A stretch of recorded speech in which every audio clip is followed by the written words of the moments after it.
Marco, mayroon kang matapang na puso. Ang talam ng bituing nagliliyab. Dapat mo itong alagaan palagi, kapag naipagpag mo ang talam na ito, ng 970,000 beses. Ang talam ay magiging banal. Sa panahong iyon, ikaw ang magiging bagong pinuno ng templo ng bituing nagliliyab. Sa talam na ito, makokontrol mo ang buong templo at ang dakilang kaharian. Ang ika-negatibo 900 at 70,000 pagpag ng talim. Sa wakas ay natapos na.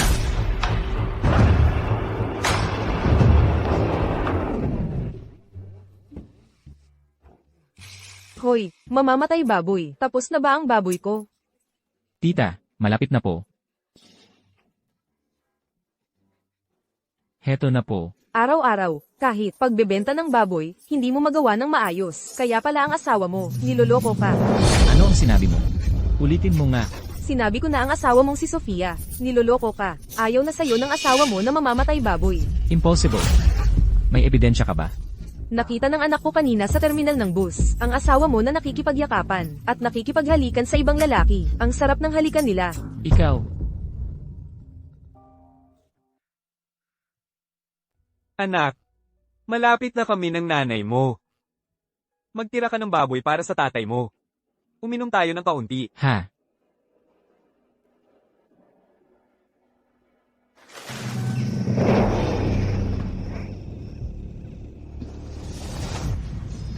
Ano ang tinatago mo? Ilabas mo na yan. Tatay, matagal ko nang sinabi. Kunin mo na yan. Ano ang tinatago mo? Tinatago ko ang bala. Ano yan?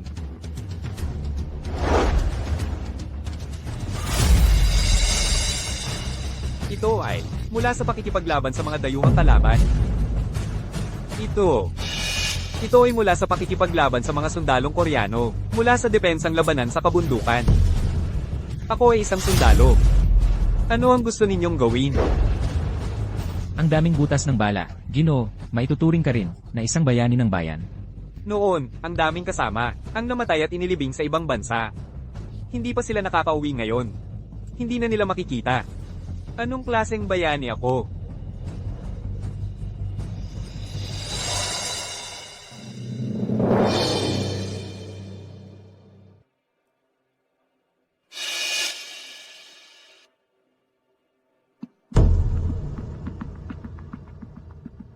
Sofia, Sino yan?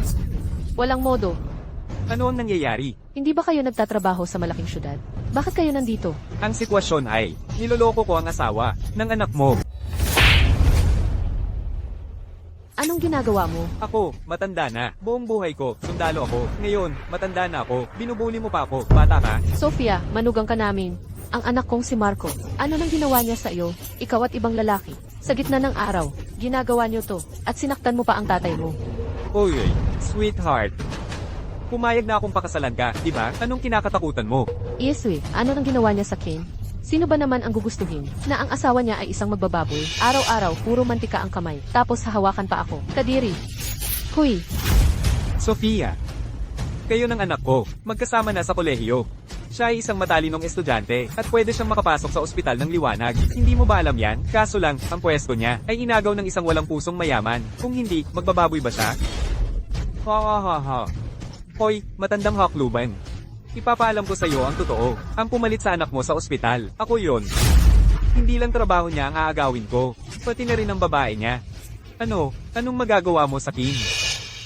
Ang matanda ay isang bayani. Hindi siya pwedeng bastusin ng isang tulad mong mayabang na mayaman. Babasag ululin ko siya. Ano ngayon? Sasabihin ko sa inyo, ang tatay ko ang pinakamayaman sa lungsod ng liwanag. Ang tiyo ko ang underground emperor ng lungsod ng probinsya. Ang tiyo ko rin, ang pinuno ng gang sa lungsod ng liwanag. Ngayon, may karapatan na ba akong bastyusin siya? Sasabihin ko sa'yo, huwag kang magkalat ng chismis dito. Kung hindi, ipapatikim ko sa'yo ang talim ng kutsilyo ko. hindi kayang disiplinahin ang sariling asawa. Tapos sisisihin pa ang iba. Pagkatapos ng 900 at 70,000 na pag-indayog ng kutsilyo, parang naging banal na ang kutsilyong ito.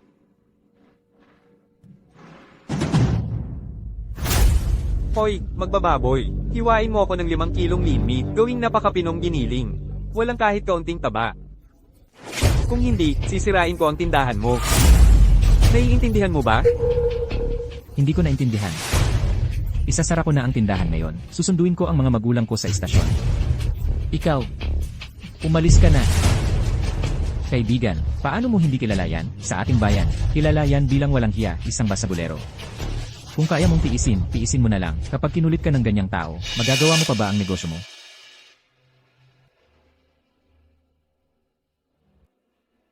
Ginoong Cheng. Opo, ayon sa inyong utos. Ginulo ko na ang nagkakatay ng baboy. Humanap ka muna ng paraan para galitin ang nagkakatay ng baboy. Para saksakin ka niya. Nakausap ko na si Tio at nagkausap na kami. Kapag kumilos siya, kontrolin siya ng mga kapatid natin sa kalsada. Bigyan siya ng kasong, armadong pananakit.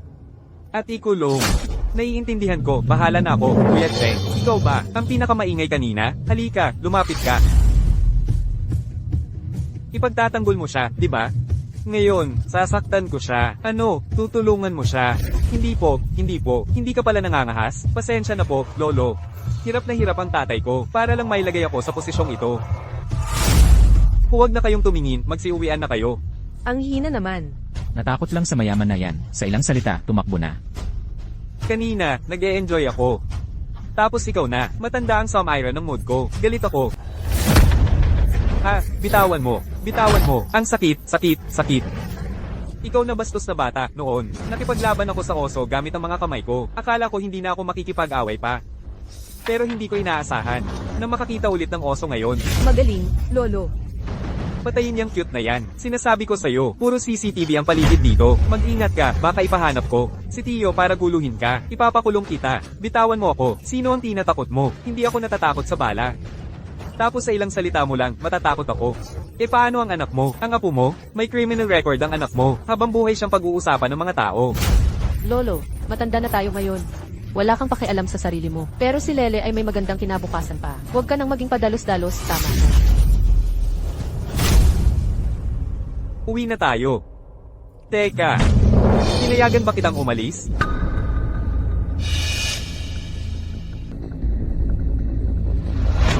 Sweetheart, sabihin mo sa kanya kung paano nakuha ang 300,000 piso na yan. Hindi niyo pa siguro alam kayong mag-asawa. Kakagaling lang namin ni Ginoong Cheng sa bangko. Ang 300,000 piso sa card ng anak niyo ay kinuha na namin. Kung hindi ako nagkakamali, ang 300,000 piso na yan ay ang lahat ng ipon ng anak mong nagkakatay ng baboy. Kunin mo na ang baboy mo at umalis ka na. Isasara ko na ang tindahan. Isasara mo ang tindahan? Pinayagan ba kita? Bilasin mo, hiwain mo ako ng 10 kilo ng taba ng baboy. Walang kahit kaunting lihi. Pinaglalaruan mo ba ako? Ay, tama ka nga. Ngayon, espesyal akong pumunta rito para paglaruan ka. Umalis ka na nga. Naglakas loob kang magpakitang gilas sa akin. Kilala mo ba ako? Ang buong kalye na ito sa palengke. Ako ang nasusunod. Kuya Ben, pasensya na po, hindi po alam ng batang ito ang ginagawa niya. Huwag niyo na po siyang patulan. Ano bang pakialam mo? Umalis ka. Ay, alis na po. Hiwain mo ako ng 10 kilong taba ng baboy. Kung hindi, sisirain ko ang tindahan mo. Yele, gusto mong sirain ang tindahan ko? Tanungin mo muna ang kutsilyo ko. Marunong kang maghiwa ng baboy, ano ngayon? Hindi ako baboy. Sa paningin ko, ang isang tulad mong walang pinag-aralan ay mas masahol pa sa baboy. Ano, gusto mo pang makipag-away sa baboy? Mas masahol pa ako sa baboy? Kung gayon, ang asawa mong si Sofia ay mas masahol pa sa manok. Ang itsura niya sa harap ni Ginoong Cheng. Ha. Hindi mo nakita. Ano ang sinabi mo? Kung matapang ka, ulitin mo. Sofia, hindi ko mapipigilan kung ayaw mo sa mahirap at gusto mo ng mayaman. Pero ang kumuha ka ng pera sa anak ko, 300,000 piso, anong ibig sabihin yan? Anong ibig mong sabihin? Ito ang bayad sa nasayang kong kabataan.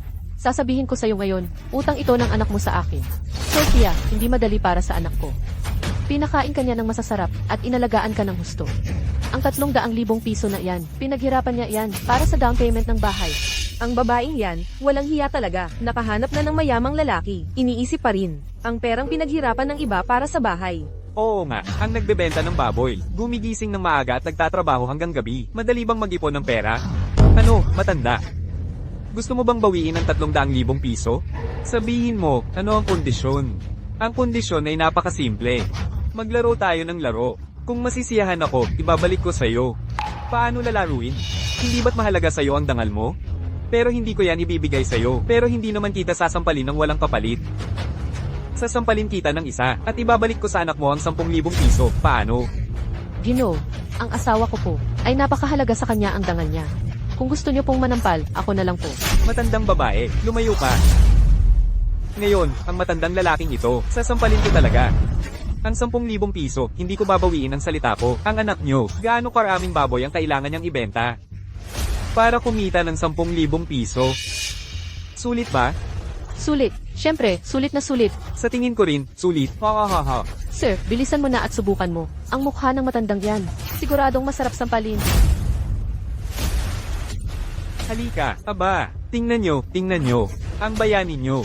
Dahil sa 300,000 piso. Sumuko sa akin. Ha ha ha ha. Sasabihin ko sa'yo, dito sa syudad na ito, kahit sino ang gusto kong paglalaroan ko. Huwag mo nang sabihin ng manugang mo. Pati ang asawa mo, paglalaroan ko rin.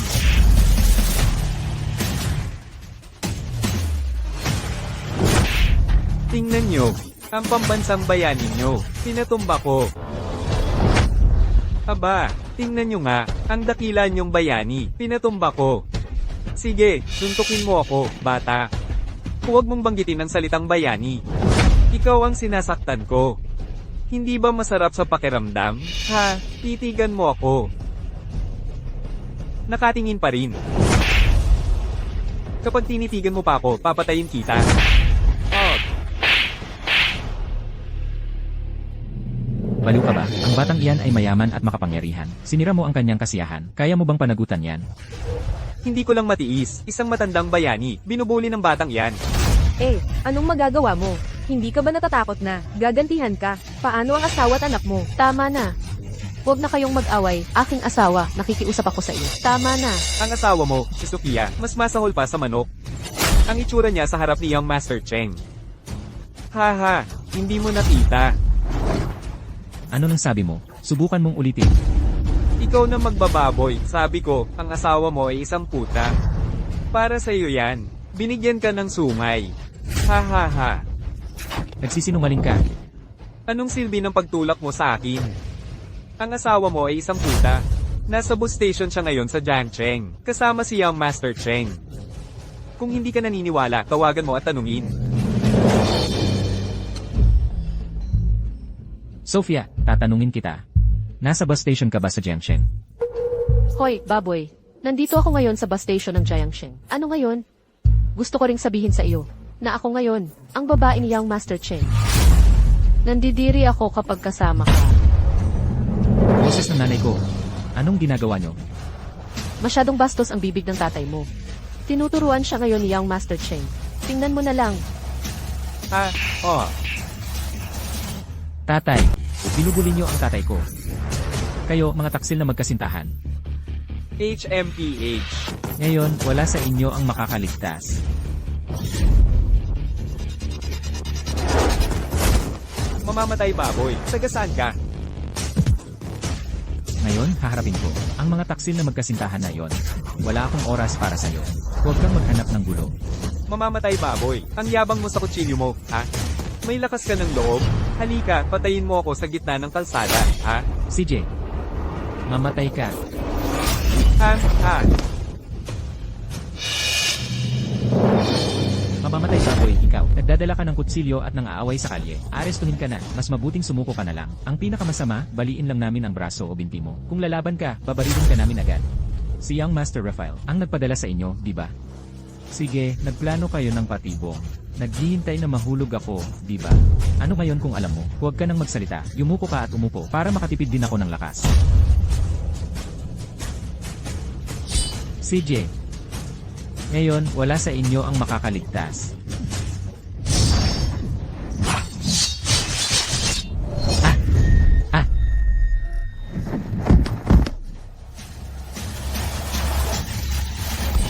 Isang kupol ng mga langgam. Isabel, ngayon, gagawin kitang giniling na karne. Hindi pa ba sapat ang 300,000? Hindi ka pa ba kumakain? Tatay, huwag ka nang magmatigas. Kung nagpakumbaba ka lang sa kanya, hindi ka sana binubog ng ganyan kalala. Ang tigas naman ng mukha mo. Sumakit tuloy ang kamay ko. Tapos ka na bang mangbugbog? Pwede ko na bang kunin ng 300,000? Teka.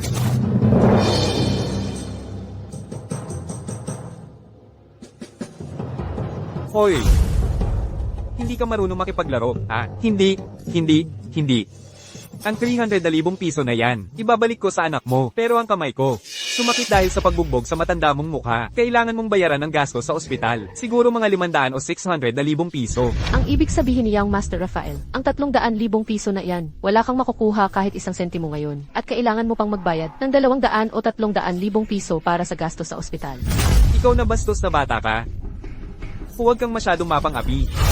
Young Master, binugbog mo na po kami, at nag-ingay ka na po. Kami po, matatandang mag-asawa, galing sa mahirap na pamilya. Wala kaming ginawang masama sa'yo. Bakit kailangan mo pa po kaming paglaruan? Paglaruan, ha? Gusto ko lang paglaruan. Kayong dalawang mahirap. Ano ang magagawa mo sa akin, ha? Gusto kong paglaruan kayong dalawang hamak na magsasaka. Anong magagawa nyo sa akin? Hindi ko na matiis, kailangan kong suntukin ang lalaking yan. Patayin ang duwag na yan. Gusto nyo ng gulo, di ba? Kitang-kita lahat yan sa CCTV. Sino ang mangangahas gumalaw? Walang makakatakas. Ayaw mong magbayad, di ba? Sige, lumuhad ka. Ano? Sabi ko, lumuhad ka. Bastos na bata. Ako, ang matandang ito, lumuluhod lang. Sa langit at lupa, sa aking mga magulang, sa aking mga guro, at sa mga bayani at martir. Sino ka para paluhurin ako? Huwag kang magsayang ng oras sa akin. Hindi ako natatakot sabihin sa'yo. Ang anak mo ay nahuli na ng green gang. Kung luluhod ka at pasasayahin mo ako, pakakawalan ko siya. Kung hindi,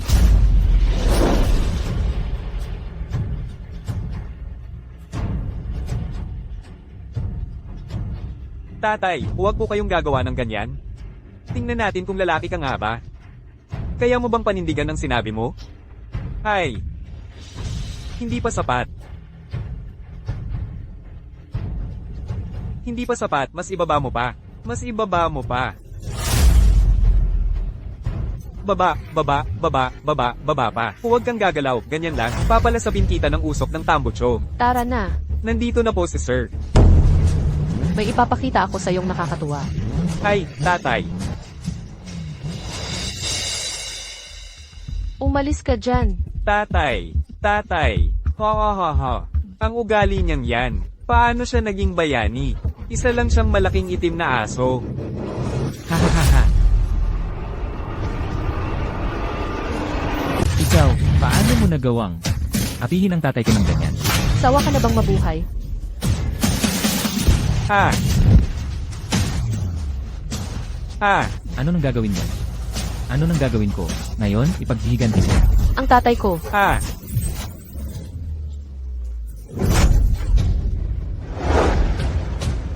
Huwag kang lumapit. Mga kaibigan, gusto kong maging saksi kayo ngayon. Ano man ang mangyari, ako, si Marco Reyes, ang mananagot. Walang kinalaman dito ang aking mga magulang. Binata, huwag mong subukang banggin ang bato gamit ang itlog. Bata ka pa, huwag kang padalos-dalos. Binata, hindi sulit na makipag-away. Sa mayabang na mayaman na yan. Ikaw na bastos na magbababoy. Paano mo ako sinaksak?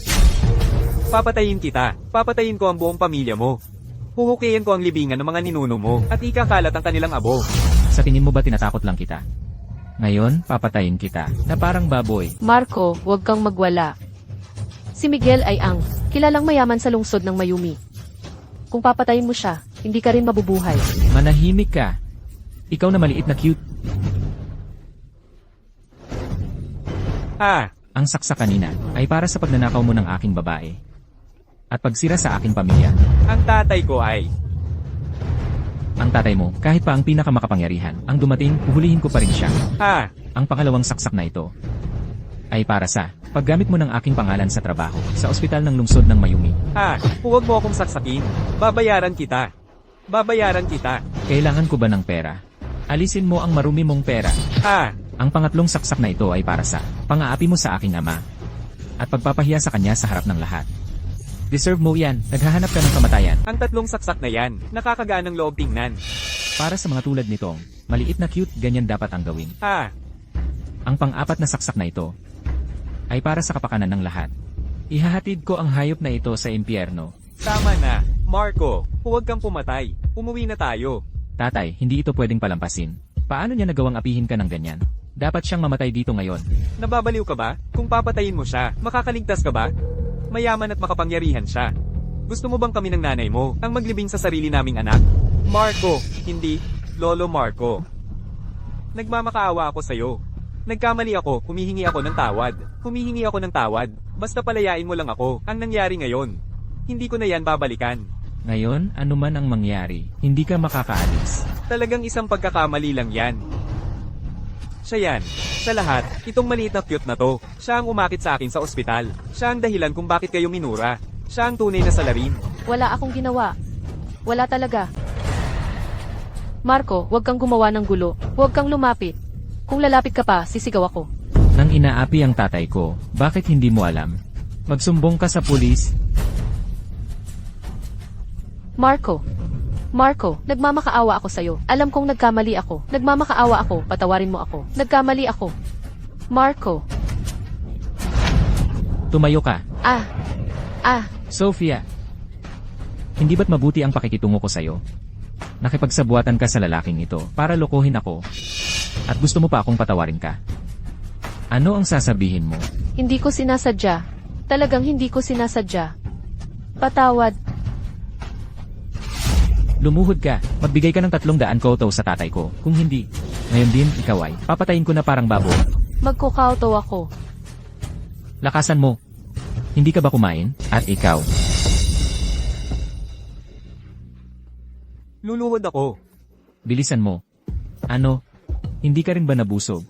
Kanina, binuli mo ang mga magulang ko. Nasaan na ang kayabangan mo? Ilabas mo yan. Bawat pagluhod mo, dapat dumugo ang ulo mo. Sige na, sige na. Hayaan mo na. Nailabas ko na ang galit ko, pagod na rin ako. Uwi na tayo, ha? Tay, Marco, makinig ka. Uwi na tayo.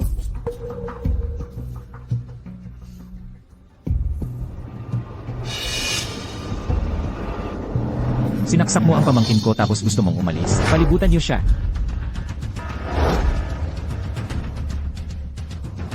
Tito Rafael. Ang Tito Rafael ko ay ang pinuno ng pangkat ng lungsod. Patay ka ngayon. Ang lakas ng loob mo, ngayon talagang gagamitin mo ang kapangyarihan mo para mangapi. Tama, gagamitin ko ang napakalaking kapangyarihan ko para durugin ka. Gagamitin ko ang napakalaking kapangyarihan ko para durugin ka. Tito Rafael, itong taong ito, itong mabahong mamamatay baboy na to, gusto niya akong patayin at sinaksak niya ako ng 3 beses. Ginawa niya akong ganito, nang gulo sa kalye, walang takot sa batas. Ngayon, kailangan siyang patayin. Talagang magkakampi kayo. Ang tagal nang binubuli ang tatay ko, pero hindi ka gumalaw. Ngayon lang nabuli ang pamangkin mo, pero agad kang dumating kasama ang mga tao mo. Huwag kang magdahilan. Ang nakita ko lang ay nanggulo ka sa kalye na may dalang armas. Mga kapatid, sundin ang utos ko. Patayin niyo ang salarin na yan dito mismo. Ano ang ginagawa nyo? Tanging mga tao lang sa lumang lipunan ang magtatangkang magtutok ng baril sa mga sibilyan. Ngayon ay lipunang pinamamahalaan ng batas. Ang ginagawa nyo ay labag sa batas. Mga Ginoo, si Marco ay ipinagtanggol lang kami. Ang gastos sa ospital ni Ginoong Cheng, kahit magbenta kami ng lahat, babayaran namin. Inihiling lang namin na bigyan siya ng kaunting habag. Magkakampi silang lahat. Kapag mas nagpakita ka ng kahinaan, mas magiging mayabang sila. Sobrang mapang-api naman ito, dahil lang sa pinuno siya ng gang. Pwede na siyang pumatay ng tao nang walang pakialam. Ginagamit ang kapangyarihan para mang-api ng ordinaryong tao. Walang pakialam sa buhay ng iba. Ang mga walang kinalaman, umalis kayo. Kung hahadlangan nyo ang pagpapatupad ko ng batas, lahat kayo ay ikukulong at imbestigahan bilang kasabwat. Magpapaputok ako ng 3 beses. Kung sino ang hindi pa rin umalis pagkatapos ng 3 putok, ituturing na kasabwat ng salarin at papatayin dito mismo. Sinasabi ko sa iyo, may CCTV dito. Ang ginagawa mo ay labag sa batas at hindi magtatapos ng maayos. Kayo ay mga ordinaryong tao lang na walang kapangyarihan. Ang mga taong tulad namin, gustong durugin kayo, kasing dali lang ng pagdurog ng langgam. Ako ay isang ordinaryong tao na walang kapangyarihan o impluensya. Tama. Ngunit hindi rin ako isang mahinang tao na kayang-kayang apihin ng mga tulad ninyong mga Ginoo kapag nagalit ang isang ordinaryong tao. Dugo ang babaha. Ang Star Ending Blade ay naging makapangyarihan. Ako, ang pinuno ng templo, ay inuutusan ang lahat ng aking nasasakupan sa lalawigan ng ulap na magtipon sa terminal ng bus ng lungsod ng Ilog. Inutusan kitang imbestigahan ang balita tungkol sa Star Ending Blade. Mayroon na ba tayong lead? Sa ngayon po, wala pa kaming lead. Mula nang pumanaw ang dating pinuno ng templo, Ang sagisag ng pinuno, ang Star Rending Blade, ay nawala na sa loob ng 3 taon. Hindi ko alam kung sino ang bagong pinuno ng templo, at nasaan siya. Ang Star Ending Blade ay naging makapangyarihan. Ako, ang pinuno ng templo, ay inuutusan ang lahat ng aking nasasakupan sa lalawigan ng ulap na magtipon sa terminal ng bus ng lungsod ng ilog. Ang enerhiya ng talam ay umabot sa kalangitan. Ito ay isang agarang tawag mula sa bagong pinuno ng templo. Mabilis, ihanda ang pribadong eroplano, kailangan kong makarating sa terminal ng bus ng lungsod ng ilog sa pinakamabilis na paraan. Boss, nakatanggap lang kami ng impormasyon. Si Kapitan Daniel ay nasa terminal ng bus ng lungsod ng ilog at papatayin ang mga mamamayan sa publiko. Si Daniel Santos ang salot na ito dahil sa kanyang kapatid na taga-probinsya. Lalo siyang nagiging walang pakundangan sa kanyang mga ginagawa. Ang Star Ending Blade ay naging makapangyarihan. Ako, ang pinuno ng templo, ay inuutusan ang lahat ng aking nasasakupan sa lalawigan ng ulap na magtipon sa terminal ng bus ng lungsod ng ilog. Ang Star Rending Blade. Sa wakas, lumitaw na ang bagong pinuno ng templo. Ligtas na ang lungsod ng ilog. Dali, isama ang mga tao. At sumama kayo sa akin sa terminal ng bus ng lungsod ng ilog. Opo. Antonio po. Ito po ang kontrata para sa pagpapaunlad ng lupain sa hilagang bahagi ng lungsod ng ilog. Pagkatapos po nito, handa akong ibigay sa inyo ang 50% ng netong kita ng proyektong ito taon-taon. Kukunin ko lang ang 30%. Ngunit mayroon akong isang kondisyon. 30%. Bibigyan lang kita ng 7 araw. Gamitin ang lahat ng iyong kapangyarihan upang hanapin ang may-ari ng sandatang ito. Sa buong hilagang bahagi ng lungsod ng ilog, ang Star Ending Blade ay naging makapangyarihan. Ako, ang pinuno ng templo, ay inuutusan ang lahat ng aking nasasakupan sa lalawigan ng ulap na magtipon sa terminal ng bus ng lungsod ng ilog. Ang bagong pinuno ng templo ay nasa lungsod ng ilog nga. Dali, ihanda ang sasakyan. Dalhin niyo ako agad sa terminal ng bus ng lungsod ng ilog. Sa ilang sirang baril lang, at ilang walang kwentang tao.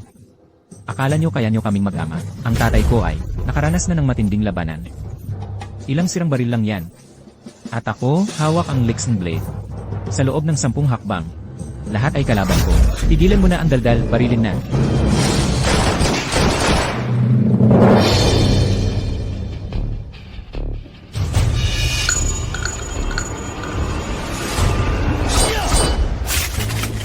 Para sa kapakanan ng mga tao ang ginawa ko, kaya malinis ang konsensya ko.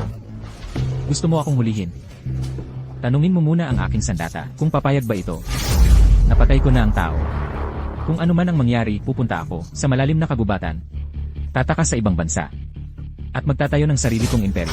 Makakatakas ka ba? Paano ang mga magulang mo, ang mga kamag-anak mo, dahil lang sa sarili mo, idadamay mo ang napakaraming inosenteng tao.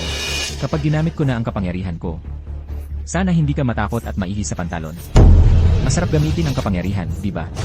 Susubukan ko ngayon. Baliw na si Tito Marco. Kaya mo bang tumawag lang? At makakuha ng isang truck ng mga kasamahan mong magbababoy. Narinig mo na ba ang Lixen Palace? Hindi ko alam kung ang titulong, Palace Master ng Lixen Palace, ay makakatakot sa iyo. Anong Lixen Palace na yan? Hindi ko pa narinig. Sa isang salita ko lang, kaya ko kayong ubusin lahat. Sino ang nagmamayabang dyan? Na kayang ubusin ang Liexing Palace namin. Binibining Sofia. Miss Andrea, anong hangin ang nagdala sa inyo rito? Masyado kang mababa ang posisyon. Hindi ka karapat dapat malaman. Maaari ko bang malaman ang inyong pangalan at propesyon, Ginoo? At ang pinagmulan ng talam na ito sa inyong baywang? Ako si Marco, isang magbababoy. Ang talim na ito ay ibinigay sa akin 3 taon na ang nakalipas ng isang matandang lalaki. Tinawag niya itong Liasen Blade. Ang talim na ito ay may kapangyarihan na ng Diyos. Ang aking kasalukuyang pagkatao, siguradong alam mo na. Kaya pala, May kaugnayan ka sa Liasen Blade. ang inyong lingkod, si Andrea Reyes, ang pinuno ng Red Maple Hall ng Leshing Hall, ay narito upang magbigay galang sa pinuno ng hall. Anak, Tumayo ka na. Opo, Sinabi niya kanina na ipapabaril niya ang buong pamilya ko. Ano sa tingin mo ang dapat gawin? ikaw na isang hamak na, pinuno ng Green Gang Hall. Isang asong walang silbi, sino ang nagbigay sa iyo ng lakas ng loob? Na ipapabaril ang buong pamilya ni Ginoong Marco, isang hamak na pinuno ng hall, ay naglakas loob na magyabang dahil sa kapangyarihan ng iba, at guluhin ang tama at mali.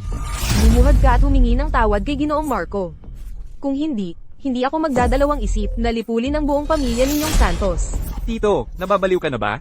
Ang pamilya Santos natin sa Ilog Lungsod ay may hawak ng lahat. Ngayon, luluhod ka sa isang babae? Wala na ba tayong dangal bilang pamilya Santos? Ikaw na isang kagalang-galang na, pinuno ng Green Gang Hall. Anong klaseng babae ang karapat-dapat mong luhuran?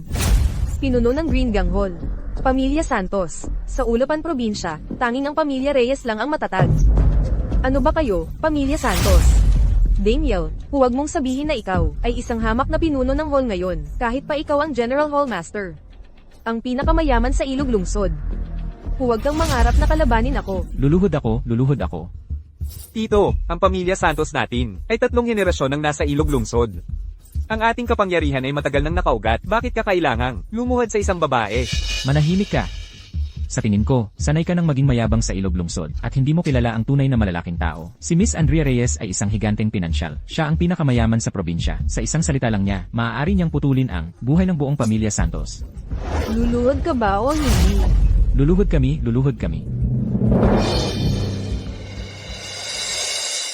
Pinuno ng hall, kayo po ba ay kontento sa resulta ng parusa? Hindi ako kontento. Hindi pa sapat ang parusa. Gusto niyang mapugutan ng ulo ang buong pamilya namin. Madali lang luluhod at gusto nang kalimutan ng lahat. Kung gayon, ang inyong lingkod ay pupunta at lilipulin ng pamilya Santos. Ang General Hall Master ng Green Gang sa Ilog Lungsod, si Mayun Long, ay dumating. Anong nangyayari?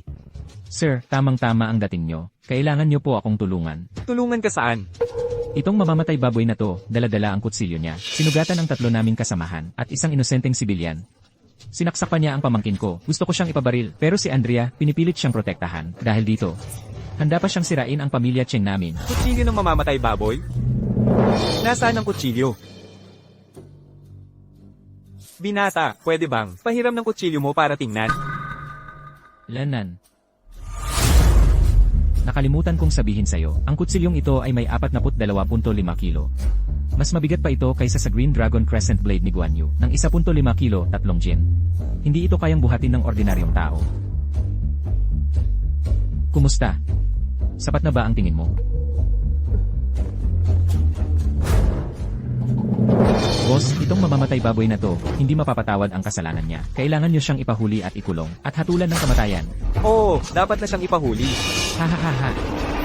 Ikaw ang dapat ipahuli. Boss, bakit? Kinakampihan niyo ang mamamatay baboy na yan. Kung dati, kapag nagsasalita ang pamilya Cheng ninyo, kailangan ko pang pag-isipan. Pero ngayon, may malaki akong kinakapitan. Wala kayong silbi, pamilya Cheng. Ang inyong alipin, Juan de la Cruz, mamabati sa pinuno ng Lieshing Hall. Ang pinuno ng Star Splitting Hall, ano ba talaga ang kanyang pagkatao? Bakit lahat ng dumarating ay lumuluhod sa mamamatay baboy na ito? Hindi mo pa kailangang malaman. Ang kailangan mo lang intindihin. Sa isang salita lang ng pinuno, kayang burahin ang buong pamilya Cheng ninyo. Si Daniel Santos ay nagkasala sa pinuno ng Star Splitting Hall, isang malaking kasalanan. Pinuno. Babalik na po ako ngayon. Kokolektahin ko ang lahat ng ebidensya ng mga kasalanan ni Daniel Santos sa mga nakaraang taon. Naglakas loob siyang bastyusan kayo. Sa pagkakataong ito, kailangan nating bigyan kayo ng hustisya, at hustisya rin sa mga mamamayan ng Jiangcheng. Isabel de la Cruz, ang iyong inaasahan, ay dinala na parang aso. May sasabihin ka pa ba? Ang aking tiyuhin ay mahina at walang silbi. Ang aking ama ang pinakamayamang tao sa Jiangcheng. Ang aking tiyuhin ay ang emperador ng underworld sa probinsya. Huwag kang magkunwari dito. Hintayin mo ang araw na ikaw ay singilin. Talagang hindi ka pa rin naniniwala, hanggat hindi mo nakikita ang kabaong. Ano? Kung gayon, gusto ko pang makita. Kung hanggang kailan mo kayang maging matigas ang ulo. Sampalin siya. Ha? Marco Reyes, ngayon, kung mamatay ka, mamamatay din ako. Siguradong papatayin kita. Pinuno, paano po kayo nagkasala ng pamilya Cheng? Inagaw niya ang aking trabaho, inagaw ang aking babae, at sinaktan pa ang aking ama. Dapat siyang mamatay. Naglakas loob siyang tratuhin ang pinuno ng ganyan. Naghahanap siya ng kamatayan. Isabel de la Cruz, balak ko sanang bigyan ka ng pagkakataong mabuhay. Ngunit hindi mo alam ang iyong lugar, at naghahanap ka ng sarili mong kamatayan. Ngayon, sasabihin ko na ito, kailangan mong mamatay dito ngayon. Kahit pa ang pinakamakapangyarihan sa langit ang dumating, wala siyang magagawa. Ito ang aking sinabi. Huwag kang masyadong mayabang. Siguradong ililigtas ako ng aking ama. Ang pamilya Cheng ay namuno sa Jiangcheng sa loob ng 3 henerasyon. Malakas ang aming impluensya at kapangyarihan. Bakit ako matatakot sa isang mamamatay baboy na tulad mo? Sige, kung gayon, tawagin mo ang iyong ama. Tingnan natin kung paano kanya ililigtas. Director Lai, ang mga basurang nagkakagulo sa North City, kumusta na ang paghawak sa kanila? Sir Cheng, Ipinadala na ni Kapitan Cheng ang kanyang mga tauhan upang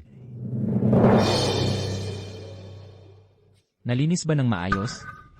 ganap na malinis. Ilang oras pa lang. At ang mga basurang iyon ay nakahiga na sa morgue ng ospital. Ngayong gabi, maaari nang ayusin ang cremation. Walang problema, walang problema.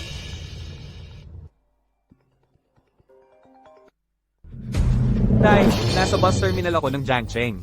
Sinaksak ako ng isang mamamatay baboy. Dali, iligtas mo ako. Anong nangyari? Bilisan mo. Sinaksak ako ng isang Verdugo. Bilasan nyo, tulungan nyo ako. Sir Gabriel, anong nangyari sa bus terminal ng lungsod ng Ilog? May isang berdugo. Sinaksak ang anak ko. Ang lakas ng loob niya. Ayusin mo agad ang first aid. Sumama ka sa akin. Limitado ang pasensya ko. Ayokong magsayang ng oras sa mag-ama. Utusan mo ang tatay niya. Sa loob ng 10 minuto, dapat narito na siya. Opo, aayusin ko po agad. Gabriel, ang anak mo, nagkasala kay Ginoong Marco. Binibigyan kita ng 10 minuto para pumunta rito agad. Kung hindi, mamamatay ang anak mo at mawawasak ang pamilya Garcia. Isabel, binibigyan lang kita ng 10 minuto. Kung hindi dumating ang tatay mo, ipadadala kita agad sa impyerno. Isabel, may 10 segundo ka pa. Kung hindi dumating ang tatay mo, ipadadala kita agad sa kabilang buhay. 9, 8, 7. Kapag dumating ang tatay ko, paluluhurin kita sa kanya at magbigay ng 1,000 paggalang. Ang laman mo, hihiwin ko ng paunti-unti at ipapakain sa aso. 3, 2, 1. Mukhang ang buhay mo, ayaw na ng tatay mo. Ipapadala na kita ngayon sa kabilang buhay. Huwag mo siyang saktan. Ngayon din tatapusin na kita. Pigilan mo yan. Salamat at dumating ka, tatay. Kung hindi ka pa dumating, mamamatay na ang mahal mong anak dito. Wala kang karapatang magsalita rito. Ginang Andrea, ang anak ko, ay walang pinipiling tao. Nagkasala siya kay Ginoong Marco. Sino po ba si Ginoong Marco? Siya po si Ginoong Marco. Ginoong Marco, pakiusap. Iligtas niyo ang buhay ng anak ko. Handa akong magbayad ng anumang kabayaran. Manahimik ka, tatay. Nakabangga ka ng hindi mo dapat banggain. Binigyan na kita ng 10 minuto, pero huli ka na. Ginoong Daniel, si Rafael, ay nawawala ng maraming dugo. Kung hindi siya dadalhin sa ospital, maaaring mapanganib ang kanyang buhay. Ginang Andrea. Siya lang ang nag-iisang anak ko. Ang pamilya Santos ay umaasa sa kanya para magmana ng aming negosyo. Pakiusap, bigyan mo siya ng pagkakataon. Hayaan mo siyang mabuhay. Si Ginoong Marco ang dapat mong kausapin, hindi ako. Ginoong Marco, hindi ko alam kung saan nagkasala ang anak ko, sa inyo. Ngayon, halos patay na siya. Kahit gaano kalaki ang galit, dapat na itong tapusin. Handa akong magbayad ng 50 milyong piso. Ang buhay ng anak mo, 50 milyong piso lang ang halaga. 100 milyon, 300 milyon, 300 milyon, hindi 500 milyon. 500 milyon. Sinasabi ko sa iyo ngayon, kahit bigyan mo ako ng trilyon-trilyong piso, wala itong silbi, kailangan siyang mamatay dito ngayon. Huwag kang maging walang hiya. Tatay, anong nangyari sa iyo? Tatay. Papa, anong nangyari sa iyo? Bakit ka nasugatan? Hindi na mahalaga. Pero sa buhay kong ito, kung kaya kong siluhin ang bala para sa'yo. Sulit na. Papa, kasalanan ko lahat. Kasalanan ko. Puro ako pakikipaglaban sa kanila. Hindi ko napansin na nasugatan ka, Papa. Pinuno, tinamaan na ng bala ang kritikal na bahagi ni Ginoong Gabriel. Kung dadalhin natin siya sa ospital ngayon at agad na iligtas, baka may pag-asa pa. May shares ako sa Capital Hospital. Mayroon silang pinakamodernong kagamitan at pinakaprofesional na medical team. Kung papakawalan mo ang anak ko, sisiguraduhin kong gagawin ng ospital ang lahat para iligtas ang papa mo. Tama. Ako ang direktor ng Capital Hospital. Ipinapangako ko, iaayos ko ang pinaka-profesional na surgeon para iligtas ang papa mo. Huwag na. Hindi na ako aabot sa ospital. Sofia, noong nagsilbi ako sa bayan, pinaghintay kita ng mahigit 20 taon. Hayaan mo siyang lumaki. Naniniwala akong kaya kanyang alagaan para sa akin. Anak.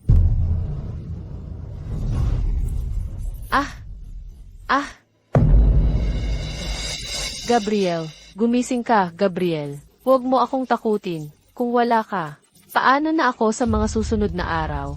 Mama, may paraan ako. Para iligtas ang buhay ni Papa.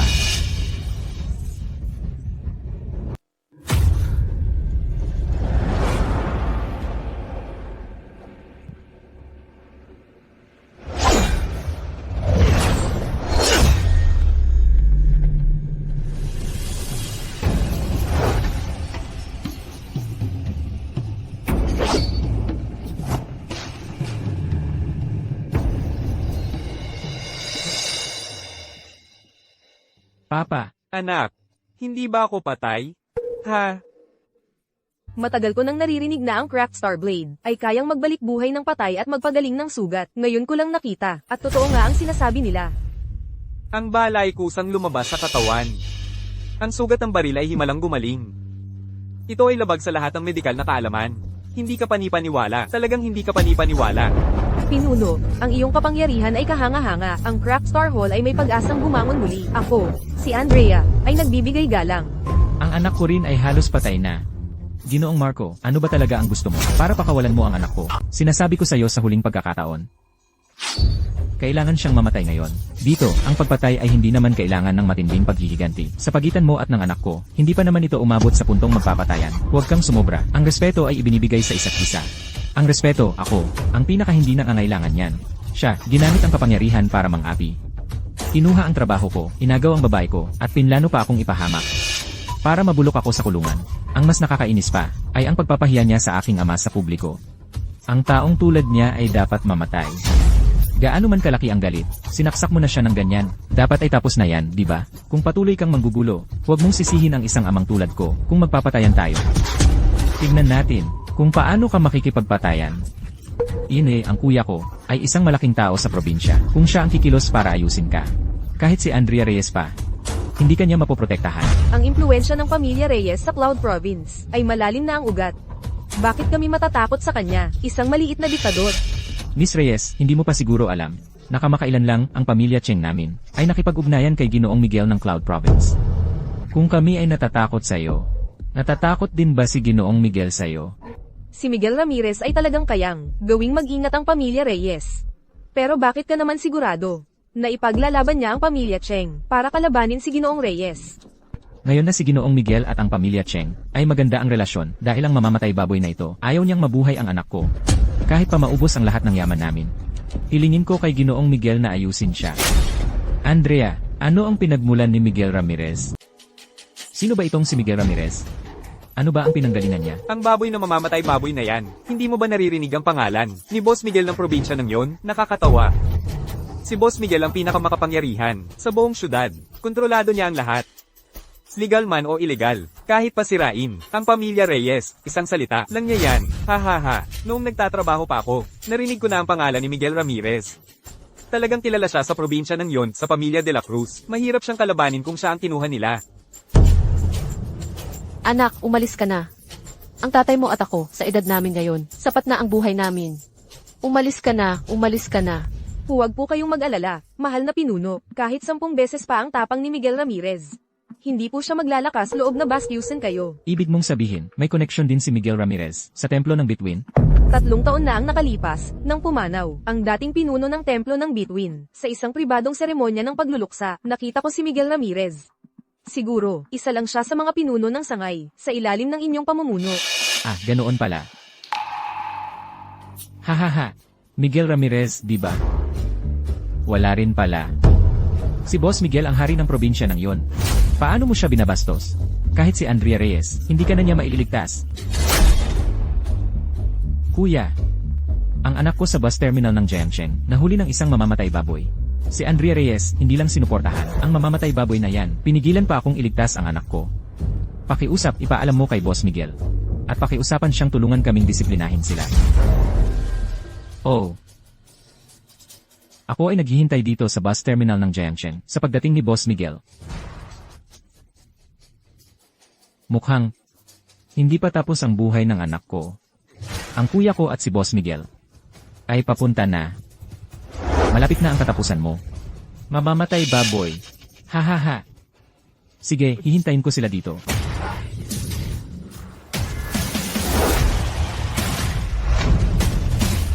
Sir Antonio, pakiusap, bumaba na po kayo.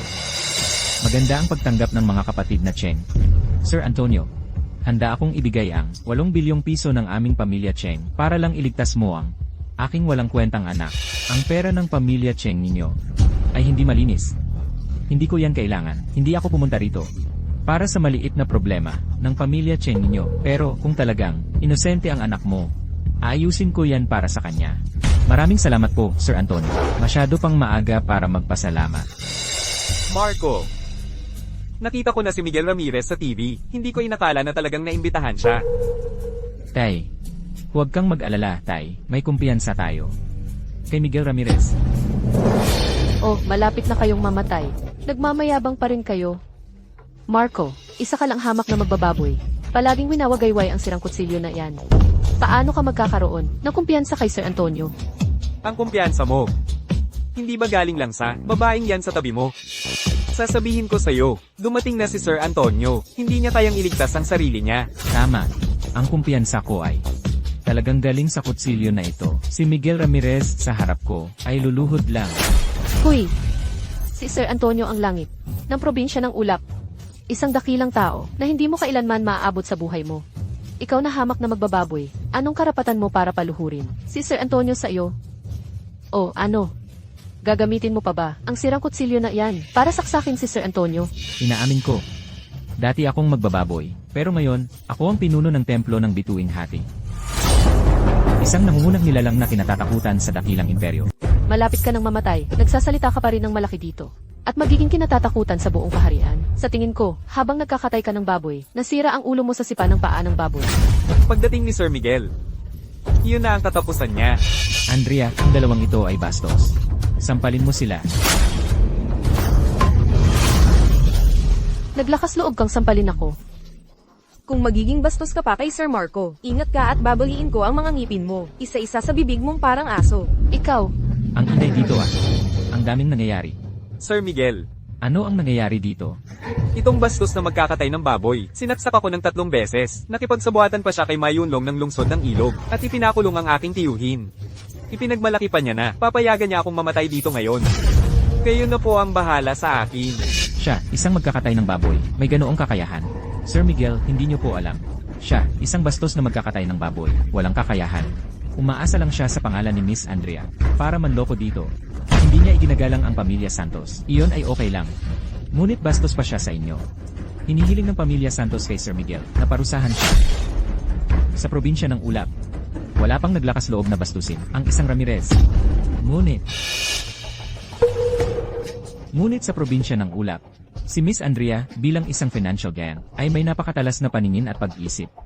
Kaya sabihin niyo sa akin, bakit niya ginagawa ang lahat para protektahan ang isang magkakatay ng baboy na hindi niya kilala? Sir Miguel, malamang nagkamali lang si Miss Andrea. Noong nag-aaral pa ako sa kolehiyo, kilala ko na siya. Sa loob ng 3 taon, pinabayaan niya ang sarili. Nagkakatay ng baboy at nagbebenta ng karne. At walang narating. Kahit pa lahat ng babae sa mundo ay nagkamali ng tingin. Ako, si Andrea Reyes, hindi magkakamali. Si Marco ang tunay na pinuno ng mundo. Isang nangungunang nilalang na higit sa lahat. Ikaw, nakasama ni Marco, sa loob ng maraming taon. Kung hindi mo nakikita ang kanyang kakayahan, ikaw ang may maikling pananaw. Anong klaseng tunay na pinuno siya? Sa loob ng 3 taon, bukod sa pagkatay ng baboy at pagbenta ng karne, araw-araw niyang ibinawagayway. Ang sirang kutsilyo niya, dala-dala kahit kumakain at natutulog. Ang makasama siya sa buhay. Nagsayang lang ng ilang taon ng aking kabataan. Ang iyong kabataan na makasama, si Marco, ay biyaya mula sa iyong mga ninuno sa loob ng 18 henerasyon. Ngunit hindi mo ito napagtanto, at ikaw mismo ang samayang sa pagkakataong ito na magbigay karangalan sa iyong pamilya. Huy, wala siyang galang, walang hiya. Ang makasama siya, balang araw ay madadamay ka lang. Kagabi lang, naglakas loob pa siyang maging bastos kay Sir Miguel. Gusto pa niyang magpakumbaba si Sir Miguel sa kanya. Naghahanap lang siya ng kamatayan. Sa buong probinsya ng Ulap, iisa lang ang makapagpapayuko sa akin, si Miguel Ramirez. Walang karapatan ng iba. Hoy, mamamatay baboy, narinig mo ba? Ang makapagpapayuko kay Sir Miguel ay tiyak na isang importanteng tao. Ikaw, wala kang kwenta. Kung gayon, ang mamamatay baboy na ito, ang pagtarget sa pamilya Santos ay maliit na bagay. Ngunit ang kawalang-galang sa iyo, Sir Miguel, iyon ang malaking bagay. Ang pamilya Santos ay humihiling na alisin mo ang taong ito upang magsilbing babala sa iba. Tama ang sinabi ng pangalawa. Ang pamilya Santos ay humihiling na alisin mo ang taong ito, Sir Miguel, upang magsilbing babala sa iba. Miss Andrea, ano ang tingin mo rito? Sir Miguel, pasensya na po kung ako'y magiging tapat. Kung balak ninyong kalabanin si Marco, sa tingin ko ay wala kayong lakas ng loob. Sa loob ng 394,000 square kilometers ng probinsya ng Ulap, wala ring sino man ang may lakas ng loob. Magaling. Walang galang, Andrea Reyes. Kahit na ikaw ang pinakamayaman sa Cloud Province, paano ka maglakas loob na makipag-usap kay Ginoong Antonio sa ganyang tono? Ginoong Antonio, napakalakas ng pamilya Reyes. Hindi na po nila kayo iginagalang ngayon. Ginoong Antonio, sana po ay ayusin niyo ang pamilya Reyes ngayon. Ayusin ang pamilya Reyes. Sa tingin ko, kayo ang dapat ayusin. Pamilya de la Cruz. Kami, ang pamilya de la Cruz. Kailan po ba namin kayo sinaktan? Binibining Andrea. Lumapit ka rito. Pinuno ng templo Andrea, kung tama ang hula ko, ang Ginoong Marco na yon ay ang ating bagong pinuno ng templo, tama ba? Talagang may matalas na paningin kayo, Ginoong Antonio. Sobra naman kayo, pareho tayong pinuno ng templo ng Star Rift. Pantay ang ating katayuan. Sa hinaharap kailangan natin mas magtulungan at makipag-ugnayan. Siyempre po. Hindi pinarusahan ni Ginoong Antonio si Andrea Reyes. At pinapunta pa niya ito para kausapin ng mag-isa. Ano-ano ang nangyayari dito? Hindi ko rin alam. Ginoong Antonio, hindi pa ba kayo pupunta para batiin ang bagong pinuno ng templo?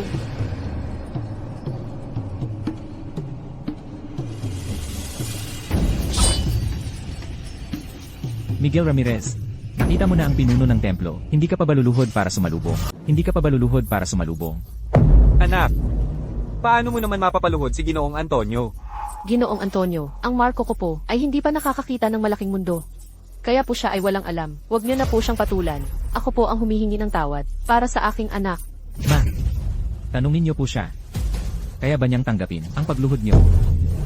Matanda, huwag po kayong luluhod. Hindi ko po kaya. Sawa ka na ba sa buhay? Naglakas loob kang paluhurin si Ginoong Antonio sa harap mo. Sino ka sa tingin mo? Ang ingay mo, sino ka para makialam sa aking usapin? Ginoong Antonio, para po sa inyo ang ginagawa niya. Kapag nag-ingay ka pa, mawawasak ang pamilya de la Cruz.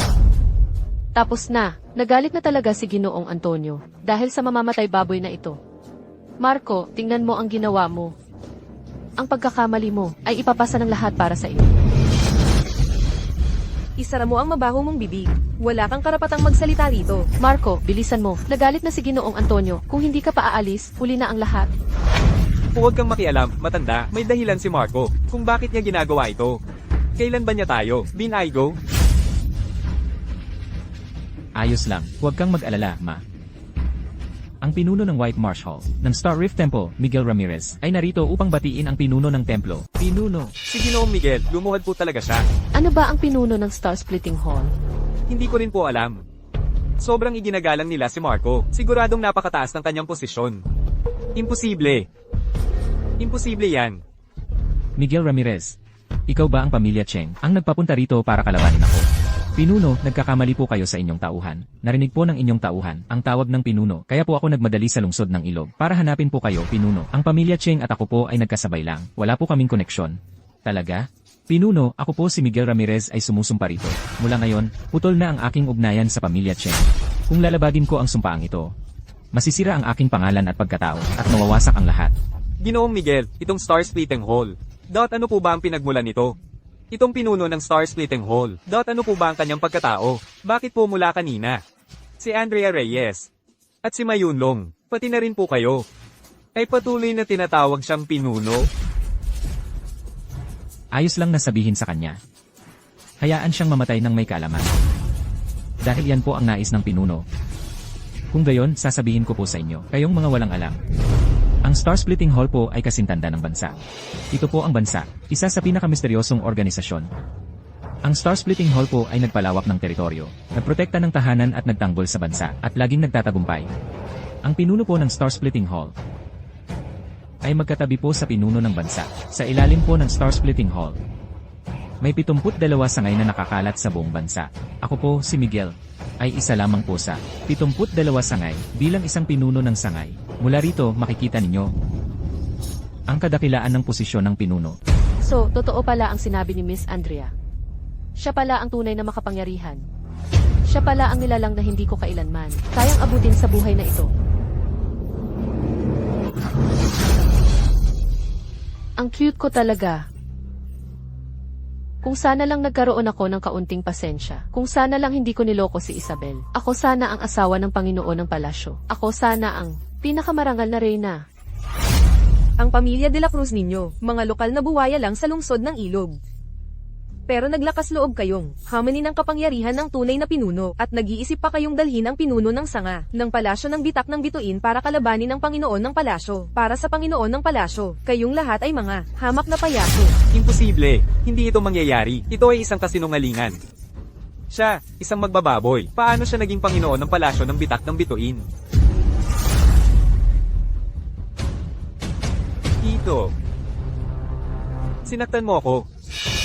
Mula pagkabata, hindi mo pa ako sinasaktan kailanman? Ikaw na pabigat. Huwag mo akong tawaging tito. Sa mga taong ito, anong klaseng pagpapalaki ang ginawa ng tatay mo sa'yo? Dahil dito, nagdulot ka ng ganito kalaking gulo. Ano bang ginawa ko? Inagaw ko lang naman ang trabaho niya.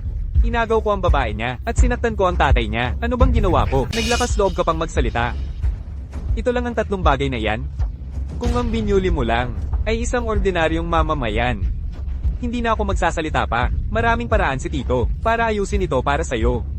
Pero ang kinalaban mo ngayon ay ang Panginoon ng palasyo ng bitak ng bituin.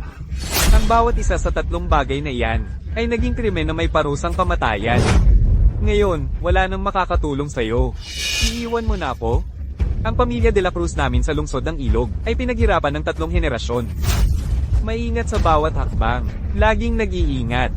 Kaya nakamit ang ganitong antas ngayon. Akala ko noon, sa pagkuha lang ng lupain sa hilagang bahagi ng lungsod, at sa tulong ng pamilya Reyes at ni Ginoong Antonio, ay biglang ongat na kami. Ang pamilya de la Cruz namin ay makakakuha rin ng pwesto sa lalawigan ng ulap. Pero hindi ko inakala. Ang pinaghirapan ng 3 henerasyon ng pamilya de la Cruz ay nasira lahat dahil sa iyo. Ikaw na pabigat. Sir Marco. Ngayon, para sa kinabukasan ng aming pamilya, nagpasya akong itakwil. Ang mag-ama. Ang kanilang buhay o kamatayan ay nasa inyong desisyon. Rafael, sa loob ng mga taon na ito para sa pagbangon ng pamilya at para makontrol mo ang impormasyon sa probinsya, gaano kalaki ang naging kontribusyon ko ng palihim? Ngayon na kami ng anak ko ay nasa problema. Bakit mo kami itatapon na lang? Manahimik ka. Sisihin mo ang sarili mo dahil nagkaroon ka ng suwail na anak na naglagay sa panganib sa kapalaran ng buong pamilya. Para lang iligtas ang sarili mo, handa kang itapon ang buong pamilya. Ginoong Cheng, ang tapang mo naman. Sir Marco, kahit magkapatid, kailangan pa ring maging malinaw sa usapan. Wala akong kinalaman dito. Ang kapatid ko ang walang kakayahang magturo sa anak niya, kaya siya ang nakasakit sa inyo. Wala akong kasalanan. Pakiusap, bigyan niyo ako ng pagkakataon, at patawarin niyo ako at ang pamilya. Lumuhod ka dyan ng maayos. Kapag natapos ko na ang problema ng mag-ama, saka natin pag-uusapan ang problema mo. Sige. Kung hindi niyo po ako patatayuin, Sir Marco, hindi ako tatayo. Tungkol naman sa mag-ama. Bahala na kayo, Sir Marco, kung ano ang gagawin niyo sa kanila. Ang pamilya at ako ay walang tutol. Kuya Rafael, manahimik ka, gago. Kung hindi mo na ituro ng maayos ang anak mo, dapat mong panagutan ng responsibilidad. Huwag mo akong idamay, at ang buong pamilya, sa kamatayan. Huwag mo akong patayin, Sir Marco. Inaamin kong medyo matigas ang pananalita ko sa iyo kanina. Pero wala tayong galit sa isa't isa. Ang nagkasala sa iyo ay ang anak ko. Kung gusto mong saktan siya ngayon, hindi kita pipigilan. Iniwan ako ni Tito. Iiwan mo rin ba ako? Suwail na anak, kapag may malaking problema, gumawa ka ng malaking pagkakamali na hindi na mababawi. Ginawa ko na ang lahat bilang ama. Hindi na kita sasamahan sa kamatayan. Matandang hakluban. Iniwan mo ako. Kahit maging multo ako, hindi kita patatawarin. Isang klasikong eksena ng pagmamahala ng ama at anak. Pero limitado ang pasensya ko. Ihatid ko muna ang anak mo. Sir Marco, sige na po. Isabel, malapit ka ng mamatay. May gusto ka pa bang sabihin? Sir Marco. Nagmamakaawa ako sa'yo. Gagawin ko ang lahat para sa'yo sa buhay na ito. Sige na, huwag mo akong patayin. Nagmamakaawa ako. Huwag mong sayangin ang oras ko. Kahit pa mapatawad kita, ang mga inapi mo, ang mga nagpakamatay, ang mga nawalan ng pamilya, ang mga inosenteng tao na tinawag mong basura at alipin, mapapatawad ka ba nila? Ang ikaapat na saksak ay para sa pang-aapi mo, sa mga mamamayan ng lungsod ng Pag-asa. Sa susunod na buhay, tandaan mong maging mabuting tao. Tandaan mong maging mabuting tao.